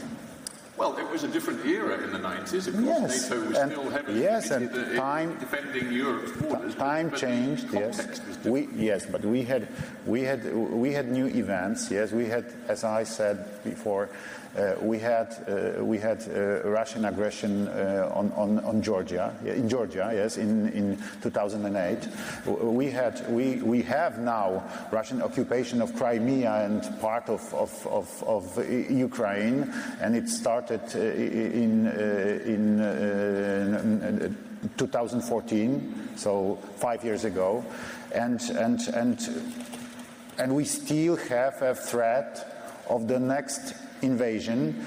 And what about NATO? And NATO, in my opinion, NATO has shown that is alive. because there was a very fast reaction of NATO for all this changing of the situation. Just one more point, then I want to get Prime Minister Zaev. But President Macron, and I'm sure you read his Economist interview just as I did, he is suggesting now that NATO has to move beyond regarding Russia as the prime threat. And your focus is on the eastern flank, but he's saying it's time for NATO to actually move beyond the eastern flank question and look at what is happening in the Sahel, for example. Look what's happening in terms of the global terror threat, in terms of cybersecurity, in terms of artificial intelligence. He actually wants a fundamental reset of the NATO strategic mind. You're suggesting NATO's strategic mind is stuck on Russia. Yes, but I don't. But I still don't see a problem. We can discuss about this. Because, you know, I believe in 360-degree policy, yes, and for me it's crucial that we have to look around. This is not the only problem of the eastern flank. We are a member of NATO, but we understand what it means that we are a member of NATO. This is not only the problem of our security, of the defense of Polish and or Baltic states borders. Yes, this is also the problem of the southern Europe. Yes, this is also the problem of the terrorist threat and other. So I understand it very well, and I'm ready to discuss about it. So that's why we spend more than 2% of our GDP on defense, because we are ready to fulfill all our duties or our responsibilities as a NATO member. Fascinating stuff. Thank you very much. Prime Minister Zaev, I want to come to you. Just some quick-fire questions. Number one, we've just been talking about Poland's commitment to beating that 2% of GDP threshold on defence spending. You're the new member coming in the new year. Can you guarantee to us all that you will be spending more than 2% of GDP on defence? I think that in the last 2.5 years we have achievement what is very rare in the European continent. We even doubled our expenditures for defence. We was 0.8, 0.9. Now we are more than 1.4% of our GDP. Right, so you're still far short of what the Americans have demanded for a long time. Yes, but the goal is not later than 2024 to achieve 2%. I think that we will get it that earlier. And also we spend it more than 20%, in the moment 24% for modernization of our army, what is also one of the very important thing. What is, as I mentioned, it very rare in the other member countries in European Union. Poland is a good example, but also we are the next member country, and we started 2.5 years, and we do it 0.2% every year more. I wouldn't say patience is Donald Trump's greatest virtue. And when he hears you saying, well, we'll get to 1.4% and then hopefully we'll move to 2% over a period of time, he may not regard that as hugely impressive. And when you said to me, you know, we've dreamed in Macedonia for a long time, North Macedonia, we've dreamed for a long time about joining NATO, I just wonder whether you worry that at the time you are now joining the alliance, the Americans are clearly having a conversation back home about whether they have a future in this alliance. You probably saw John Bolton, the former National Security Advisor to Donald Trump, said that he believes if Donald Trump wins a second term, the United States may go into full isolationist mode. Are you worried about the viability of the alliance, and in particular America's role in the alliance? As the President mentioned it's a political debate. Really, I think that every member country will never forget the reasons of preparing NATO, like biggest alliance in the world, fighting for keeping peace and stability and security. And in that mind, of course, there will be inside debate. Of course, in the future, happen a lot of reforms in NATO, in alliance. We must be more prepared for defense and deterring. Of course, it's third decade for 21st century will start next year, and the NATO must be prepared for the new challenges, but I don't believe that something big will happen with somebody who will go out from NATO. So the power of attraction of NATO, it's really big, and I think that we'll continue in this direction, but of course there must be inside debate for final decisions having of that matter. You know how you mentioned it, hard talks can be easiest one if we have really clear vision for our future, also in NATO, because we believe that we will be very soon full members of NATO. Well, I'm all for a bit of hard talk, that's for sure. So, but I suspect some in our audience may be for a bit of hard talk too. So let me just quickly scan the room now, see if there are any hands going up who want to join the conversation at this moment. I've got lots more questions, but I do want to make this as interactive as possible. So if anybody at this point would like to ask a question of President Duda or Prime Minister Zaev, you, sir, have a hand up, so we'll get to you. There's a microphone there. Hello, my name is Philip Daravenda. I'm a student from the University of Kent. This is a question to North Macedonia. Do you believe that Poland has become a regional superpower with the Free Seas Initiative and its close link with the United States? Do you see working closer with Poland and its initiatives? I mean, as you spoke about Donald Trump cutting his kind of ties with Europe, do you believe that Poland could be a bridge between the US and Europe in that sense? Okay. Yes, of course. Well, you're sitting here, so I didn't think you were going to... No. So Poland is one of the countries who was in the past one of the biggest supporters for our country to achieve not only solutions of all these bilateral issues, but standards, what is needed to fulfill to be full members of NATO and also a member of European Union. Of course, that kind of politics from all Visegrad group before, and especially Poland, was a good example for us, how they manage with the situation, how to help each other, so they share the whole experience with us in 6 Western Balkan countries to achieve as soon as possible all needed criteria.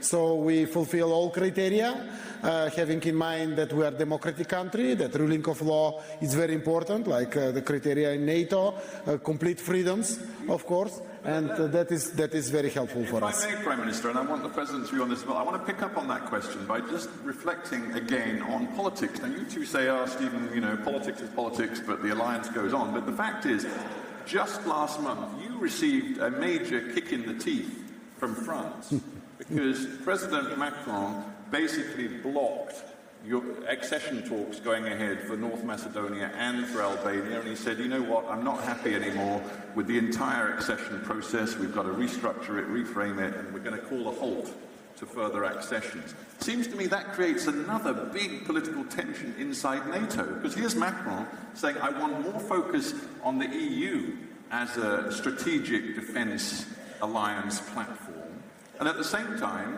he's blocking you from EU membership, which creates tensions inside NATO. How worried are you about these new tensions within Europe? It was really unfair for us, like candidate countries. We are candidate country 15 years, and we have 10 positive recommendations, and now they confirm all 28 countries there in the European Union Council. They confirm that we fulfill 100% of the reforms.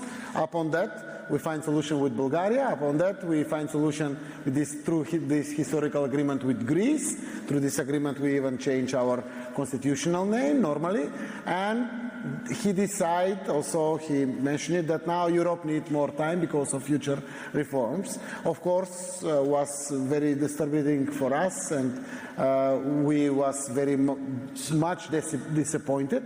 But we're continuing with these reforms, what we do, and we hope that this mistake, because was mistake for Europe, not only for us, will be changed very soon. All countries, only France was the only one who expect the debate for the new methodology for enlargement of European Union, and we hope that we will continue very soon our path to full membership of European Union. To be blunt about it, President Duda, do you see the things that President Macron is doing right now in a European context and in a NATO context as being deeply problematic? Would you use the same language of mistakes being made?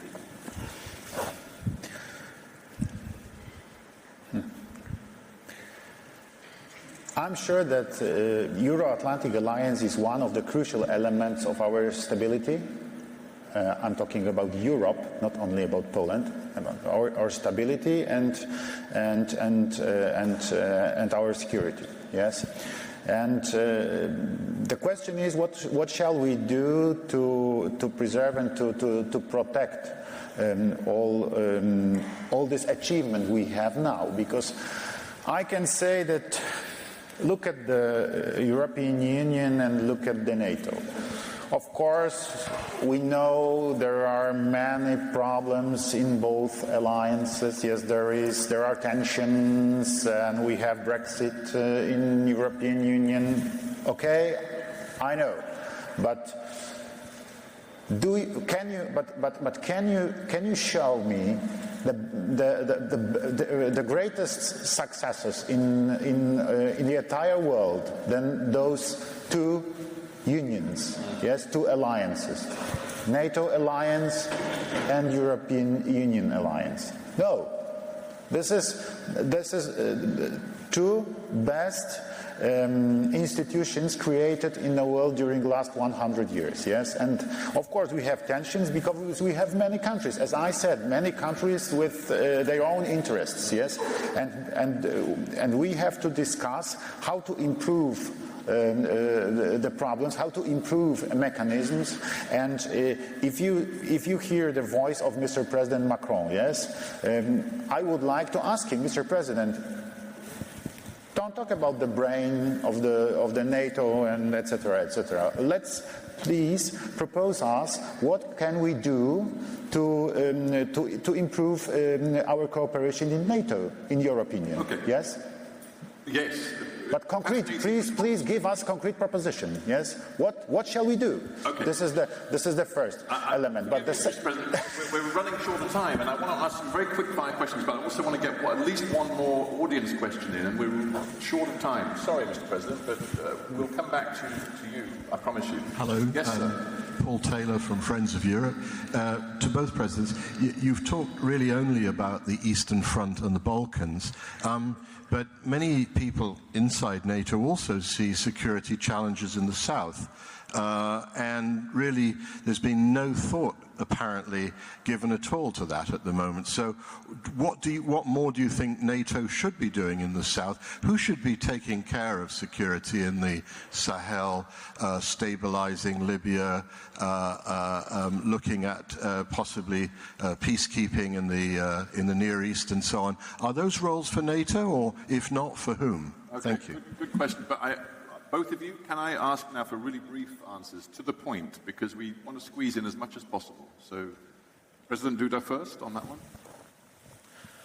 I have no doubts that we have to look at the NATO as the alliance of all member states. Yes, so this approach, NATO 360 degrees, is a crucial idea in NATO, and we should look at the eastern flank of NATO, and we also should look at the southern flank of the NATO, and we have to achieve all, and we have to try to answer for all the challenges we have there. So this is, I have no doubts. All right, and Prime Minister Zaev. I think if we mention it, that NATO is the biggest alliance in the world and the more important war and peace factor in the world, also have a responsibility to keep peace all around the world, and of course some aspects of more focus in the south, because there is really need as soon as possible peace. Everybody who can help can address there and to be more focused. Also, NATO have bigger responsibility for that. Right, so you're both talking about, the 360-degree approach, but let me ask a very simple question, and you can almost answer it yes or no. Is Vladimir Putin's Russia still the #1 threat to NATO? I think the NATO have the threats in front of alliance connected with the modern world, with 21st century. Cyber threats, security threats, that kind of hybrid threats, what is happening very much, and we must be very much focused all together to share experience, how to find of that, to deter that, and of course to defend from that. That is the modern threats. Sometimes can happen also from inside of NATO countries. It depends on what kind of radical structures are playing or not. Russia still the number one threat? I don't want to assess which threat is higher, which threat is more dangerous. Yes, we have terrorist threat now, we have threat of Russian imperialism, we have threats on the Middle East. Yes, we have many threats around and we have answered.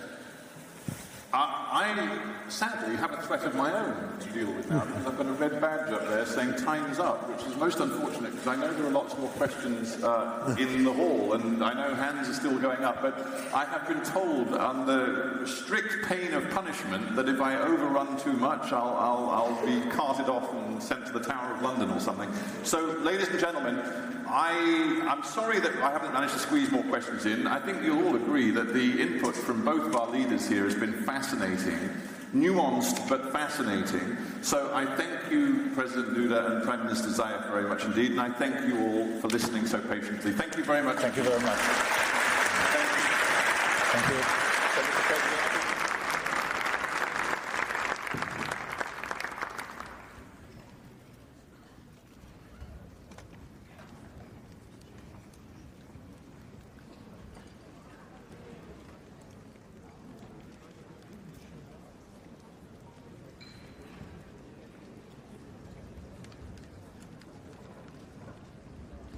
Ladies and gentlemen, please welcome Chief International Correspondent at the BBC, Ms. Lise Doucette.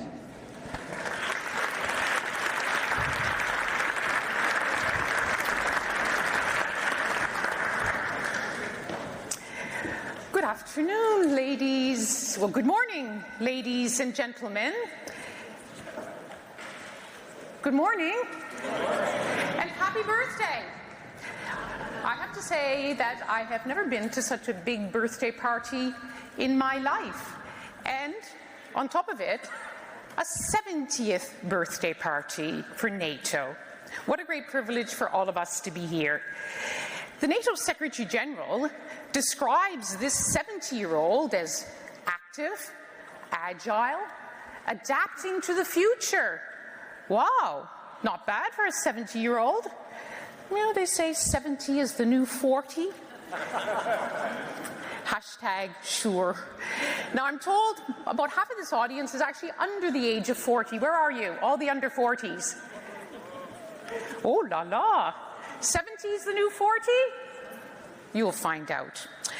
But, do you know, others are making other comments, commenting on the mental health of this 70-year-old, saying the 70-year-old is brain dead. And also, others make ageist comments, saying the 70-year-old is obsolete. So what kind of a birthday party will this be? Ladies and gentlemen, please join me in welcoming the man who will set the table for the birthday party, Jens Stoltenberg.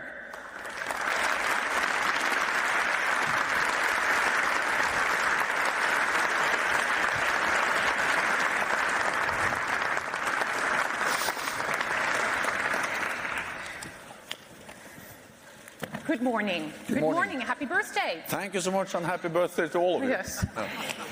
And I must begin with the question I think that is on everybody's mind.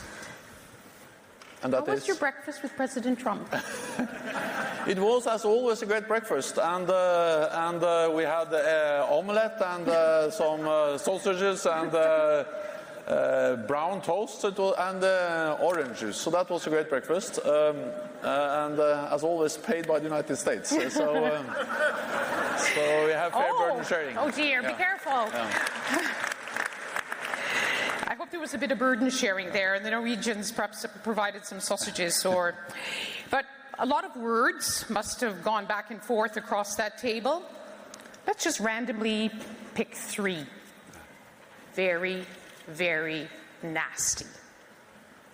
That's how President Trump has described President Macron's comment about the NATO alliance, declaring it strategically brain dead. Now, I know Norwegians and NATO Secretary Generals don't use words like nasty, but at the very least, the comments by President Macron weren't nice.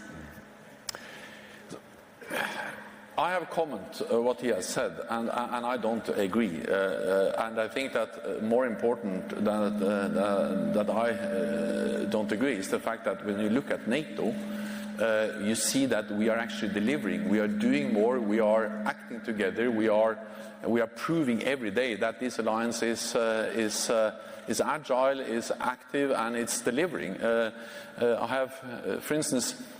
So we have just implemented the biggest reinforcement of our collective defense in a generation since the end of the Cold War. For the first time in our history, we have combat-ready troops in the eastern part of the alliance. We have tripled the size of the NATO response force. We're able to reinforce if needed. We invest in high-end capabilities. We step up in the fight against terrorism in the new training mission in Iraq.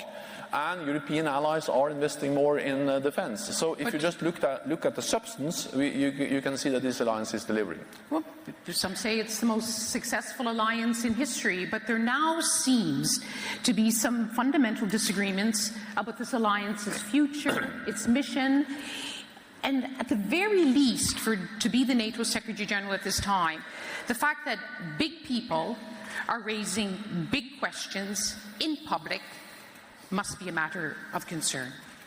So yes and no, because... Let's deal with the yes first. Yeah, because yes, of course, we should never question the unity and the willingness, the political willingness to stand and together and to defend each other, because the whole purpose of NATO is to preserve peace, is to prevent conflict by sending a clear message to any potential adversary that if one ally is attacked, it will trigger the response from the whole alliance, and by doing that, we preserve the peace, we prevent any conflict. So let's be clear on this, because as you know, deterrence is not just a question of military hardware. You're doing well on that front. It's also a question of perception and political credibility. And therefore, NATO's credibility has been dented by these very public rows about even your founding principle, one for one and one for all, for one and one for all, collective security. Yes, but then I think, but I also strongly believe that the best way of expressing this well is actually through what we do.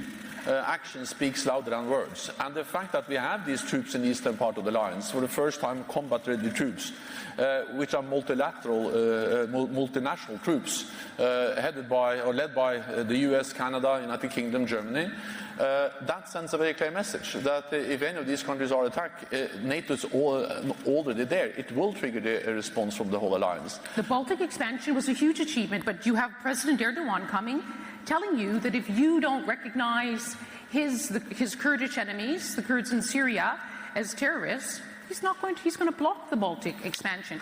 Can you find a form of words to come out of this summit with healing that rift and keeping the Baltic expansion? It's well known that we have some issues related to how to designate the YPG, PYG, the organization in Syria. There are different views among NATO allies. But we have plans in place to protect all the Baltic countries and Poland and all other allies. And more than plans, we have forces. The fact that we have forces there sends a very clear message about our readiness to protect and defend all allies. And sometimes you also hear that the US is leaving Europe. That's not correct. The US is actually increasing their presence in Europe. It's correct that after the end of the Cold War, US gradually reduced its military presence. The last US battle tank left Bremerhaven in December 2013, but now the US is back with a full armor brigade and pre-positioned equipment for yet another brigade and even more. So there's more US presence in Europe, more US troops in Europe. I can't think about any stronger way to demonstrate US commitment to Europe than that. Okay, but let's deal with it just one issue by issue. So, do you think by tomorrow, when the declaration of some kind is made, you will have found a form of words to resolve this growing rift with Turkey? I will not promise that, but what I can say is that we are working on that and that we already have plans in place. What we are discussing is the revisional plans. We are constantly updating and revising plans, but it's not like NATO doesn't have a plan to defend the Baltic countries. We have a plan, and as I said, we have the forces, and we have the presence. So I think that's the strongest expression of our collective defense, our commitment to NATO's collective defense goals.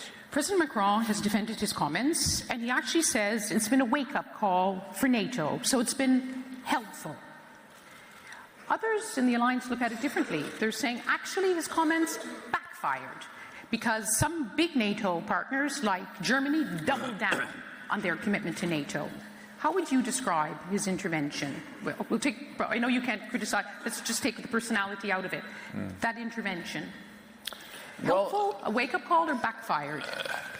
No, I will not go into that. What I will say is that I don't agree. And then the most important thing is for me actually what NATO does. I expect. But did it force you? For example, I understand there is going to be at this meeting. It's not a summit. There's going to be an agreement on a wise persons group to look at NATO's future strategy? What I expect the leaders to agree is that we will conduct a process, a reflection on how to further strengthen the political dimension of NATO. Exactly how we organize that, I expect the Allies to ask me to put forward proposals. But the important thing is not exactly how we organize such a reflection. The important thing is that we reflect on not whether we need NATO, not the question of fundamentals of NATO, but that we reflect on how can we further strengthen NATO, especially the political dimension of NATO. And I think that's a good thing, because we are 29 allies from both sides of the Atlantic. Of course there are differences. It would be strange if 29 allies with different political parties, different history, different geography, always agreed on everything. But the lesson we have learned from history is that despite these differences, we have always been able to unite around our core task to protect and defend each other, because it's in our national security interest to do so. And we have to sometimes remember that it's not the first time there are differences between NATO allies. Going back to the Suez crisis in '56, or when France decided to leave the military cooperation in '66, or the Iraq War in 2003, and many other examples, there have been differences. But this alliance has shown incredible strength, resilience, and ability to deal with these differences without weakening the core task of this alliance. But still, you're absolutely right that NATO has had to deal with these challenges consistently throughout the decades. But there wasn't Twitter in 1956 or in 1966. There wasn't the kind of social media, which means our perceptions are forged by the fact that there's this instantaneous information. And this is something that every morning you wake up, you must wonder what's going to be on Twitter today. Yes, but I think you just have to realize that that's a different world, that's true. But if you look at, for instance, the opinion polls, especially in the United States, it's record high support for NATO. And not only in the public opinion in the United States, but also in the Congress. They have stated again and again a strong support for NATO. So there is this big paradox that while people are questioning the strength of the transatlantic bond on both sides of the Atlantic, actually there is stronger popular support for NATO than it has been for many, many, many years in most of the NATO allied countries, especially in the United States. Second, we are doing more together in North America and Europe than we have done for decades, with more US presence and European allies stepping up. You know, I'm a politician and I'm used to be criticized for having good rhetorics but bad substance. In NATO it's the opposite. We have bad rhetorics but extremely good substance. And that's a good thing. Let's take some questions from the audience. The lady in red and the man in blue. I'm Patricia Sasnal from the Polish Institute of International Affairs, and I want to ask you about the substance, Mr. Secretary General. It seems to me that there is one country behind the controversies in the political lack of cohesion within NATO, both when it comes to President Trump's criticism of NATO and President Macron's ideas for NATO in the future, and that's China. So my simple question to you is what is NATO's idea for China? And it's on the agenda for the first time in a NATO meeting. Yeah, so I think the answer is that it is a very important thing that we have agreed in NATO that we need to address the rise of China together. Because until now, China was not on our agenda in a way. We left that to different allies, especially the United States and some other allies which are present in the Pacific, but China was not a NATO issue. But we have now, of course, recognized that the rise of China has security implications for all allies. There are some opportunities, but also some obvious challenges. China has the second largest defense budget in the world. They recently displayed a lot of new modern capabilities, including long-range missiles able to reach the whole of Europe, the United States, hypersonic missiles, gliders, and we also see that this is not about moving NATO into the South China Sea, but it's about taking into account that China is coming closer to us in the Arctic, in Africa, investing heavily in our infrastructure in Europe, in cyberspace. So we just have to understand that this has implications for NATO. And it is for the first time, we have then decided that we need to address this together, and we have work going on in NATO to then develop a common approach to China. Not to create a new adversary, but just to analyze, understand, and then respond in a balanced way to the challenges China poses. And there was a question here. No? Question went away? Then to this gentleman. Solomon Pasi, the Atlantic Club of Bulgaria. One question and one invitation, Secretary General. The question is to follow up on the question on China. Isn't it time not to make a new adversary from China, but to make a new sort of a dialogue, establishing NATO-China Council in the way in which we have NATO-Russia Council? It may work better than the previous one. This was a suggestion which the Atlantic Club of Bulgaria made some 10 years ago, but today I would upgrade it with one idea more. In order to understand the Chinese, we need sort of a technological bridge with Taiwan, which may help us a lot. And the invitation follows. Since Lord Carrington, your predecessor, you are the first Secretary General of NATO who hadn't had the chance to address the Atlantic Club of Bulgaria. Okay. I was not persuasive enough, so I make use of this occasion to invite you to address the Atlantic Club of Bulgaria, like your first predecessor, Werner, did. All 500 of us will be there. Don't worry. Okay. Okay, but I recently visited Bulgaria, so I have to come back. I understand. Let's just get a sprinkling to see what the mood is in the audience. Can we get a microphone? The gentleman with the people think it's an auction here with their papers in the. I'm Harlan Ullman with the Atlantic Council. Secretary General, thank you for your comments. As you know, NATO spends about 15 times more on defense than Russia does. Only 4 NATO states physically border on Russia, 6 if you count the Kaliningrad. So I'm wondering, why is spending more money going to make NATO more secure? And spending more money really doesn't address what I think is a primary Russian threat, namely active measures. Could you comment on both those, please? I didn't get the namely active measures. Active measures. Oh. Why spend more? So let's take first the issue of a NATO-China Council. We don't have any plans to establish a NATO-China Council, but we believe in also, of course, also have political contacts with China. We have some military lines of communications. The Deputy Secretary General, the former Deputy Secretary General, visited China, I think a year ago or something. And of course, we are not going to establish a new adversary, but we just have to take into account that the rise of China has implications for our security, and we're now analyzing and addressing that together. On defense spending, I'm always a bit careful about these figures, partly because when you compare NATO defense spending with Russia defense spending, you use market prices for currency. And you don't take into account the huge cost differences. So, of course, the cost for a soldier and officer in Russia is totally different than the cost in a NATO allied country, or in Norway, or in the United States, or Britain. So if you try to introduce some kind of purchasing power comparisons, then those figures are totally different. So I'm not saying, I'm only saying that to find precise and accurate ways to measure is not so easy when you compare so different economies with so totally different cost levels. Second, NATO's increased defense spending is not only about Russia. It's correct that it was triggered by the fact that Russia used military force against neighbors in Ukraine, in Georgia, but also by the fact that we had to step up in the fight against terrorism. It was a big military undertaking to liberate all the territory that ISIS controlled in Iraq and Syria. And we need to respond also to new threats, including in cyber. We need high readiness of forces and all that. So we all reduced defense spending after the end of the Cold War to record low numbers. But then when we do that when tensions are going down, we have to be able also to increase defense spending when tensions are going up. And 2% is historically not that high. During the Cold War, it's more like 3 and 4%. So, I think it's the right thing to do, and I welcome the fact that actually allies now are increasing.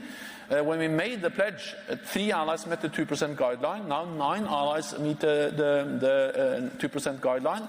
All allies have stopped the cuts. All allies are increasing. And the majority of allies have plans in place to meet 2% by 2024. So this is a huge difference. And that shows that NATO is delivering. We are agile and active. You've often said, Secretary General, that there's a two-track approach to Russia, dialogue and deterrence. Yeah. Some NATO members are saying there should be more dialogue. Do you think the balance is right now, or is this something you think should be discussed here in London or outside London? So first of all, I strongly believe in this dual-track approach because I think there is no contradiction between deterrence, defense and dialogue. Actually, I believe as long as we are strong, as long as we are firm, we can also engage in a dialogue with Russia.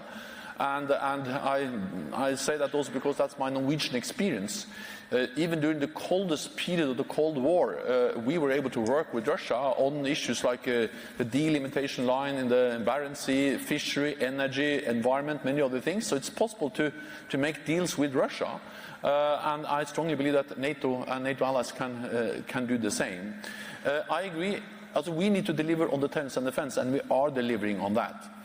But at the same time, I think that we could do more and should do more on dialogue. This is partly to try to strive for a better relationship with Russia, but even if we don't believe that we are able to improve the relationship with Russia, at least in the near future, we need to manage a difficult relationship. Avoid incidents, accidents, with more military presence, with high tensions. We have to make sure that we have as much transparency and predictability as possible to avoid dangerous situations from occurring. The last thing I will say about dialogue with Russia is arms control. We need to find new ways of addressing arms control. The demise of the INF Treaty is really a serious setback. We need to find, and that was one of the issues we will discuss at the leaders meeting tomorrow, how to reinvigorate, how to find ways to conduct credible, real arms control, especially in the nuclear domain. Okay. I wonder if there's more under 35s who want to ask a question. There is a woman over there. And there, okay. You're not able to see her because she's... And then there's 2 women here, and there's the men here. Thank you. I'm 32.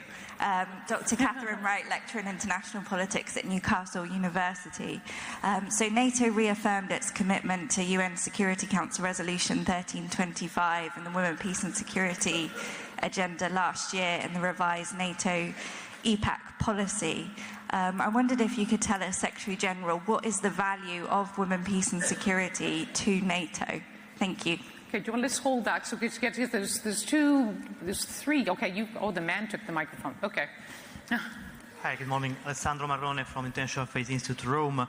As NATO is a political-military alliance, not just a military one, how do you see possible developments in terms of partnership with countries in North Africa and Middle East and effort to stabilize the southern flank of NATO?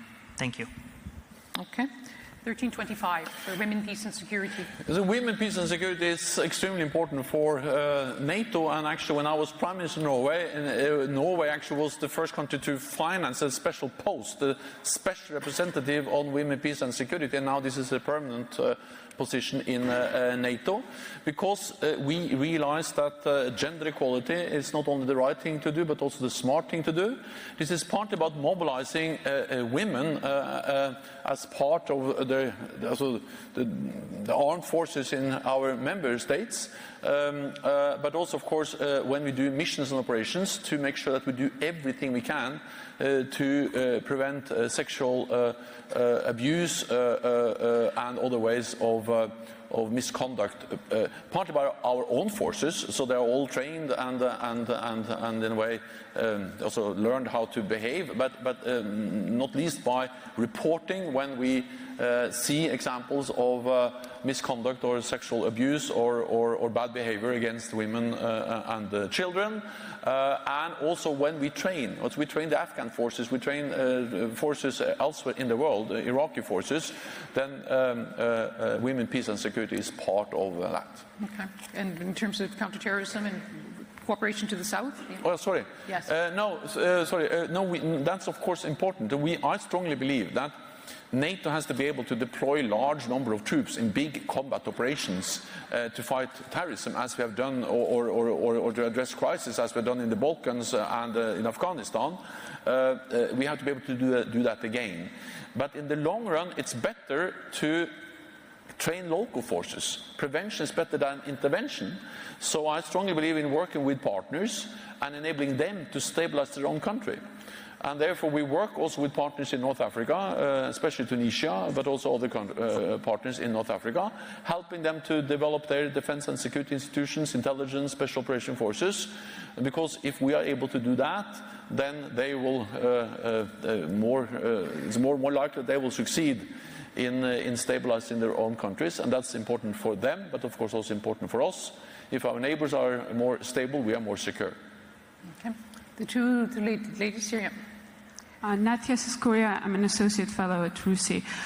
Thank you very much, Mr. Stoltenberg, for your very useful comments, and most importantly, thank you so much for your continuous support to Georgia. Yet we see that almost every single day Russia keeps violating the Georgian sovereignty. So my question to you is how likely it is that countries like Georgia and Ukraine that suffered the most from the Russian occupation may be offered a membership into an alliance in any foreseeable future? Thank you. So NATO decided at the NATO summit in Bucharest in 2008. I was there myself in a different capacity. I remember we decided then that Ukraine and Georgia will become members of NATO. This decision still stands. At the same time, we have not put in place any exact timetable. What we focus on now is how we can help both Georgia and Ukraine moving towards Euro-Atlantic integration, implementing reforms, modernizing the defense and security institutions. And speaking about Georgia, we have more NATO presence in Georgia now than ever before. We have a training center outside Tbilisi. We had a big exercise there. We have political close contacts. I visited, and North Atlantic Council visited Tbilisi not so long ago. We actually also went to Ukraine.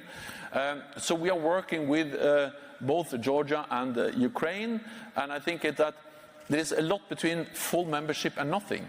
And what we do is that while we are helping Georgia and Ukraine moving towards NATO, we are also delivering more cooperation. That's good for Georgia and Ukraine, but it's also good for NATO, because Georgia and Ukraine participate in NATO missions and operations, for instance, in Afghanistan. Okay. It's fantastic. There's so many hands going up. This is truly the spirit of NATO Engages, but sadly we have 4 minutes and 18 seconds to you. Thank you very much, Elena Melikishvili, political scientist. My question is about 2%. You say 2%. I think it's more quantitative measurement, and it has taken a lot of attention of NATO member states, though you kind of underestimate the importance of qualitative aspects and qualitative feedback you need from your previous operations in terms of, as you said, managing difficult relations with Russia, and also, as my previous colleague said, about active measures. So how helpful is it to talk about quantitative metrics when we have qualitative problems? Thank you. Quality versus quantity. Also, we need both. And what we agreed when we made the pledge to invest more was that we agreed to spend more and spend better. So therefore, this is part about spending more, investing more, but it's also about spending better. So we also agreed, for instance, that we should invest more in research and development. We had this 20% pledge that 20% of the defense budget should be allocated for research, development, and investments in new capabilities. So we have to do both. But I think in the long run, it's obvious that you cannot get more out of less. So we could not continue to cut. You need input to have some output. And the problem is that, of course, I agree that it is quality, it is the output that matters at the end of the day. It's harder to measure output. So therefore, I think it's important that we focus on both on quality, but also on the need for having more resources. And the good thing is that that's exactly what NATO is doing now. Okay, there's a question over on this side. The hand went down. Just this one here, yeah. The woman with her hand up, yeah. I'm really I'm a student sorry. at the University of Sheffield. With regards to emerging security threats, how important do you think the Arctic will be as a setting of increasing tensions with American attempted intervention, perhaps more jokingly with Greenland, but also Russia's involvement with their increased presence there? Question, thank you. Well, the Arctic is the importance of the Arctic is increasing for several reasons. Partly because we see more Russian presence up in the Arctic. We see also China is increasing their presence in the Arctic. They define themselves as a near Arctic country, trying to be a member of the Arctic Council, and of course the melting of the ice means also that the whole geography is going to change, because it will be easier to have economic activity, sea lines of communications, and so on, also in the Arctic, and also from the Northeast Passage, and actually perhaps also the Northwest Passage. So this is changing the whole importance of the Arctic. Therefore, we also need to make sure that NATO is present in the Arctic, and some of the investments we make in new ships, maritime capabilities, surveillance capabilities, but also aircraft capabilities are relevant for the Arctic. At the same time, I have always been part of this tradition where we used to say that we have the high north and low tensions, and we should at least try to maintain cooperation with all the Arctic states, including Russia, in the Arctic Council and also in the Barents Sea Council. So this, again, we have this balance between military presence but also political cooperation with Russia up in the Arctic. Listen, I'm very sorry. We only have 30 seconds left, and I think let's try to give a message to the Secretary General to bring to these very important meetings of the Alliance. At the 70th birthday, how many of you in this room are in a mood to celebrate the Alliance at 70?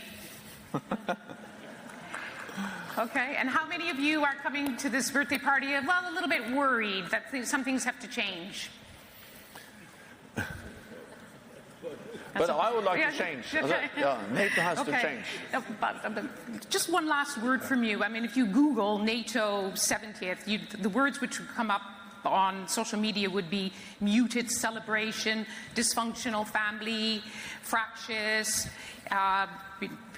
headaches for you. What words would you use to describe this moment in light of both the challenges and successes at your door? That NATO is the most successful alliance in history because we have always been able to change. And as long as we continue to change, we will continue to be the most successful alliance in history. So I'm extremely in favor of change. You ask people whether they were in favor of change or were in favor of celebration. Also, I'm in favor of change and celebration. And that's the message.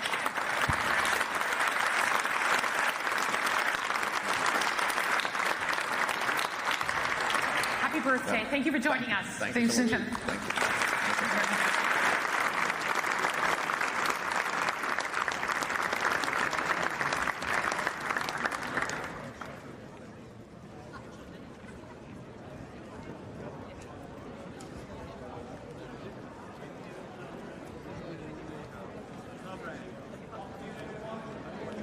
wander off too quickly.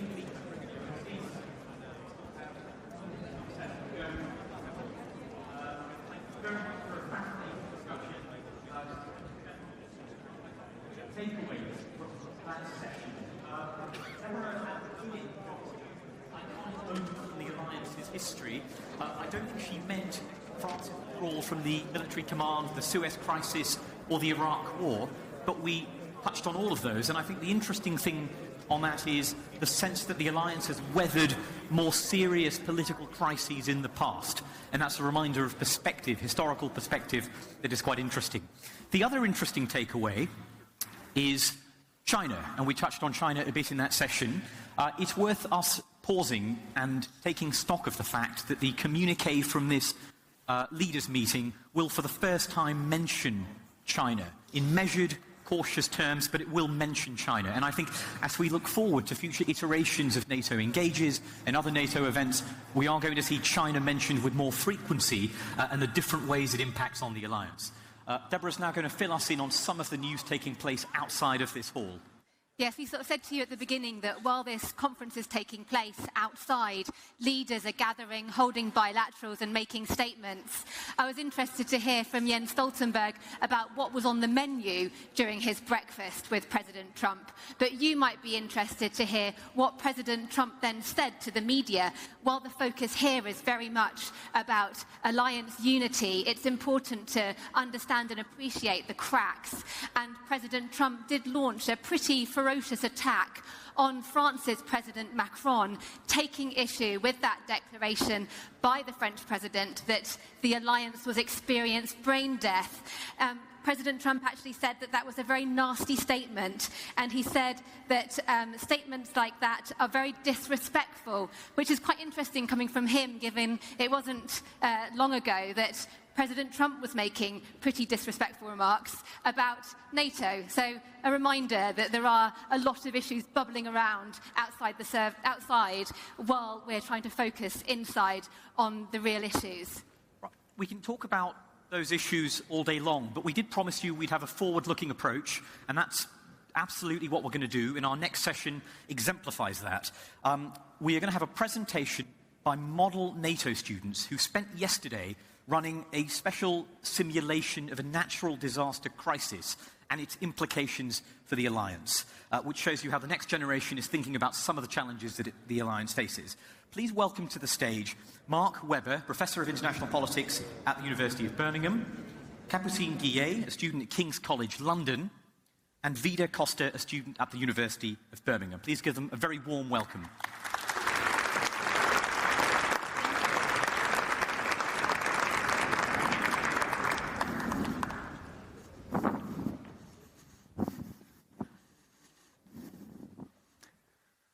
Good afternoon, everyone. Yesterday, a mere 500 metres from this venue at the Foreign and Commonwealth Office, 90 students from 15 different UK universities, many of whom are in the audience today, came together in a model NATO crisis simulation in order to deal with an extreme natural disaster, resulting in an unprecedented humanitarian crisis. This was a crisis which tested the resolve and resilience of the alliance. I am now going to hand you over to two of the participants in the model, Capucine Guillet and Vida Costa, who will tell you how things went. Capucine. Thank you, Mark. Hello, everyone. It's a real pleasure to be here today and a great opportunity to speak to such a distinguished audience as well.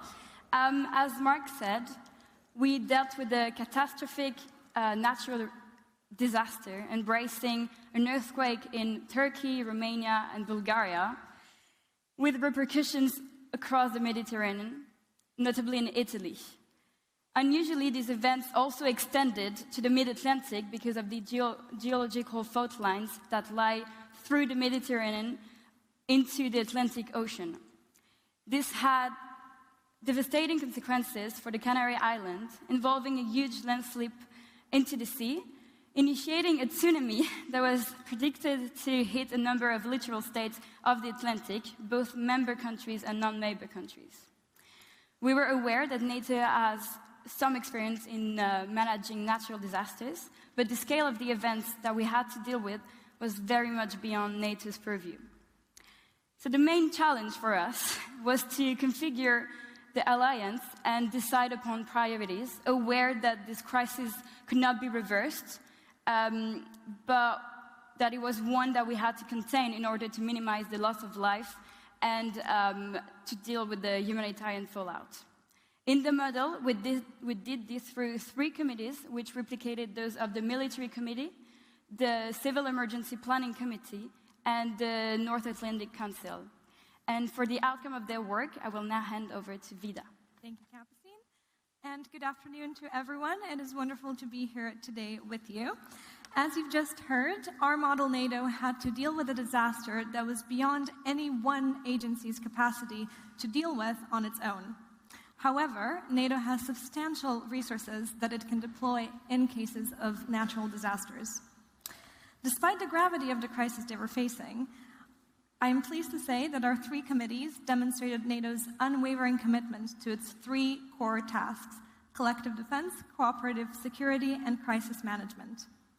Framed by these 3 core tasks, we were able to respond to the immediate crisis points, taking into consideration both the urgent and the long-term consequences for the stability and security of the alliance. Delegates were mindful that amidst this crisis, national interests had to be attended to, but nonetheless, they managed to find common ground and arrive at a consensus. We used all our resources of diplomacy to overcome national differences, as well as to arrive at cooperative arrangements with other international organizations, notably the European Union. So demonstrating the importance of working together in order to ensure we are prepared to overcome any challenges that might come our way in the future. The diplomatic, political, and logistical challenges of dealing with a disaster of such severity and scale was a particularly rewarding learning opportunity. I strongly believe that in order to engage the future generation of political, military, and diplomatic leaders, we need to ensure that young people have the ability to benefit from the sort of learning opportunity we were fortunate enough to experience yesterday. Thank you.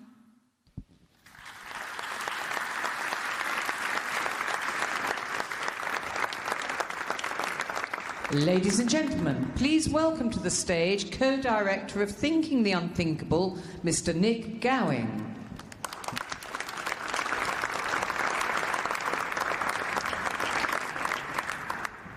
The 11th of September 2001. Where were you that day? What do you remember when the first vivid images and the first vivid reporting came in from New York City and then Washington? I remember I was on a number 72 bus heading for BBC Television Centre, about to start my presentation shift. It took on a whole new series of realities. How we unpicked the chilling video. Was this a movie? Was it a Hollywood movie or something far more serious? Were unthinkables really taking place? Were they unraveling in front of our eyes in the way that many of you will remember? A member state of NATO, then 19 nations, the alliance appeared to be under attack. Already horrific dimensions were unfolding before us. But on a scale unknown, how did the alliance cope? That's what we want to do in this storytelling. Was it a declaration of war by enemies unknown and unstated at that time? Should Article 5 be invoked? The NATO Secretary General was Lord George Robertson, coming to the end of his second of 5 years as Secretary General. He, along with all the NATO ambassadors, was at the regular Tuesday informal lunch in NATO headquarters, preparing for the NATO Council the next day. One of his security detail came in and told him what was happening.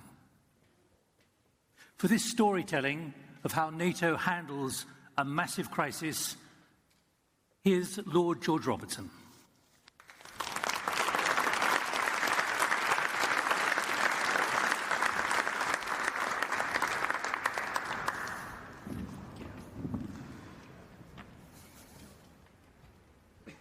Hello, and welcome. Thank you for being here, and for listening to a story. I'm, as I'm constantly reminded, part of history, not part of current affairs. But that's the fate of those of us who are in the political business as well. So I just want to say that they say 50% of this audience is under 30. So just let me say to you that I started my political career, I think 58 years ago, demonstrating against the arrival of American nuclear submarines in the River Clyde in Scotland. And look where I ended up. So that should give you hope, or maybe put you off at the same time. The morning of the 11th of September 2001 was, for most of us, just an ordinary Tuesday morning. The ritual in NATO is that every Tuesday the ambassadors, the mighty permanent representatives to NATO, meet for lunch to prepare for the following day. There's no interpreters there, it's informal, it's off the record, and it's a free discussion takes place. So to have it interrupted by one of my bodyguards was something quite exceptional. And to say that a building in New York had been hit by an aeroplane was clearly a matter of some shock. So we thought, well, you know, accidents happen, these things happen, and we continued with our discussions. For a bodyguard to come in a second time was almost complete sacrilege, but to say a second aeroplane had hit a tower, we knew things had changed. We abandoned the lunch, we went back to NATO headquarters listening to the BBC World Service. On the way we arrived there, and we, like the rest of the world, watched horrified as the pictures were relayed from New York of what was happening there as well. And I think Nick Gowing was actually presenting the BBC that day, so we were watching him and listening to his commentary. So the circle has come fully round as well. And then I became conscious, as we all did in the room, that we were not just onlookers. We weren't just ordinary people watching with horror and shock at what was happening on the other side of the world. We were in a military headquarters, and we were on the flight path to Zaventem Airport as well. And who knew what was going to happen next after what was happening in New York? So we ordered that non-executive staff left the building. We convened a meeting of the ambassadors, all of the ambassadors immediately, to look at the situation and express our solidarity and shock and our horror and our sympathy with the American people at that time. And then discussions started to take place. And overnight, we thought, is this the subject for Article 5? And there were people who say, come on, that's not what Article 5 was for. It was for a Soviet invasion of Europe. That's what it was meant for, not a terrorist incident in America, especially when we didn't even know whether it was domestic or from foreign reaches as well. But the debate went on, and I certainly said, look, this is an attack on an ally. My view is that we are going to declare Article 5. And overnight, Assistant Secretary General Edgar Buckley and my Chief of Staff, John Day, prepared a statement. The following morning, we consulted with the Americans. We consulted with some of the key allies. We had a statement there in embryo. But still the worry, still the controversy was there. But I have to say I asserted that we had to do it. I went that morning to speak to the foreign ministers of the European Union. Nobody asked the question, and we felt it would have been improper for us to raise the issue of Article 5 at that stage with them. Came back to NATO headquarters and prepared the statement and got ready for the North Atlantic Council. We convened a meeting of the ambassadors at 3:30 in the afternoon. I said to them, there is the statement, the draft statement. Take it back to your capitals. It cannot be changed, not even by one word. And I want you back here at 8:30 in the evening with the answer from each of the capitals. And I then went back to my office and I phoned up prime ministers, foreign ministers, presidents in the various countries to point out the urgency and the importance of what this meant for the alliance as a whole. Now, I have to tell you that I am a politician from the west of Scotland. You know, Scottish politics, even today, is a pretty rough house. So I had to use all of my skills, all of my persuasiveness in order to be able to make sure that not one of the other 18 countries in the alliance thought, postpone it for a day, change a paragraph. But at the end of the day, and remember, even in one country, I spoke to the whole cabinet through the foreign minister's mobile phone.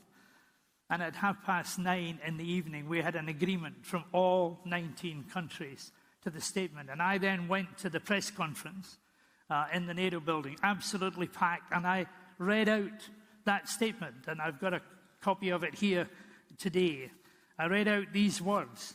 The Council agreed that if it is determined that this attack was directed from abroad against the United States, it shall be regarded as an action covered by Article 5 of the Washington Treaty, which states that an armed attack against one or more of the Allies in Europe or North America shall be considered an attack against all of them. So, for something like 48 hours, I had been working, talking, cajoling, negotiating, arguing, and really it was only as I read out these words, standing at that rostrum in this packed press conference, that even I woke up to the significance. This mighty alliance of nations, years old, having been born in order to defend Europe against a potential Soviet invasion. Here it was, on the 12th of September 2001, invoking Article 5, the self-defense component part of the Washington Treaty. And the import of that was very, very significant. Around the world, it was a signal to the American people that this alliance was standing by them at a time when they were under attack. It was a signal to the Europeans that they were on the side of America, that they were on the side of the free, ordered world, and that NATO meant business. And it was more important than all of that, probably. It was a signal to the criminal killers in the caves of the Tora Bora Mountains in Afghanistan that NATO was alive and was well and was standing by the people that they had attacked. They could hide, and they did hide, but they could not get away from this mighty alliance at this time. And I think that was such a powerful moment in the world, a powerful moment for NATO. The founding fathers of NATO were so worried about the viability of the NATO alliance and what it might mean that they actually put a break clause of 10 years into it. Wouldn't they be surprised at this birthday party today that we are now 70 years old? And here we were, declaring Article 5 because one of the allies, the biggest ally, the most important ally in the alliance, had been attacked, and we were standing with them. On that day, and with these words, NATO changed completely, and so did the world. NATO was in business, and the world was a better, safer place as a consequence. Thank you very much for your attention.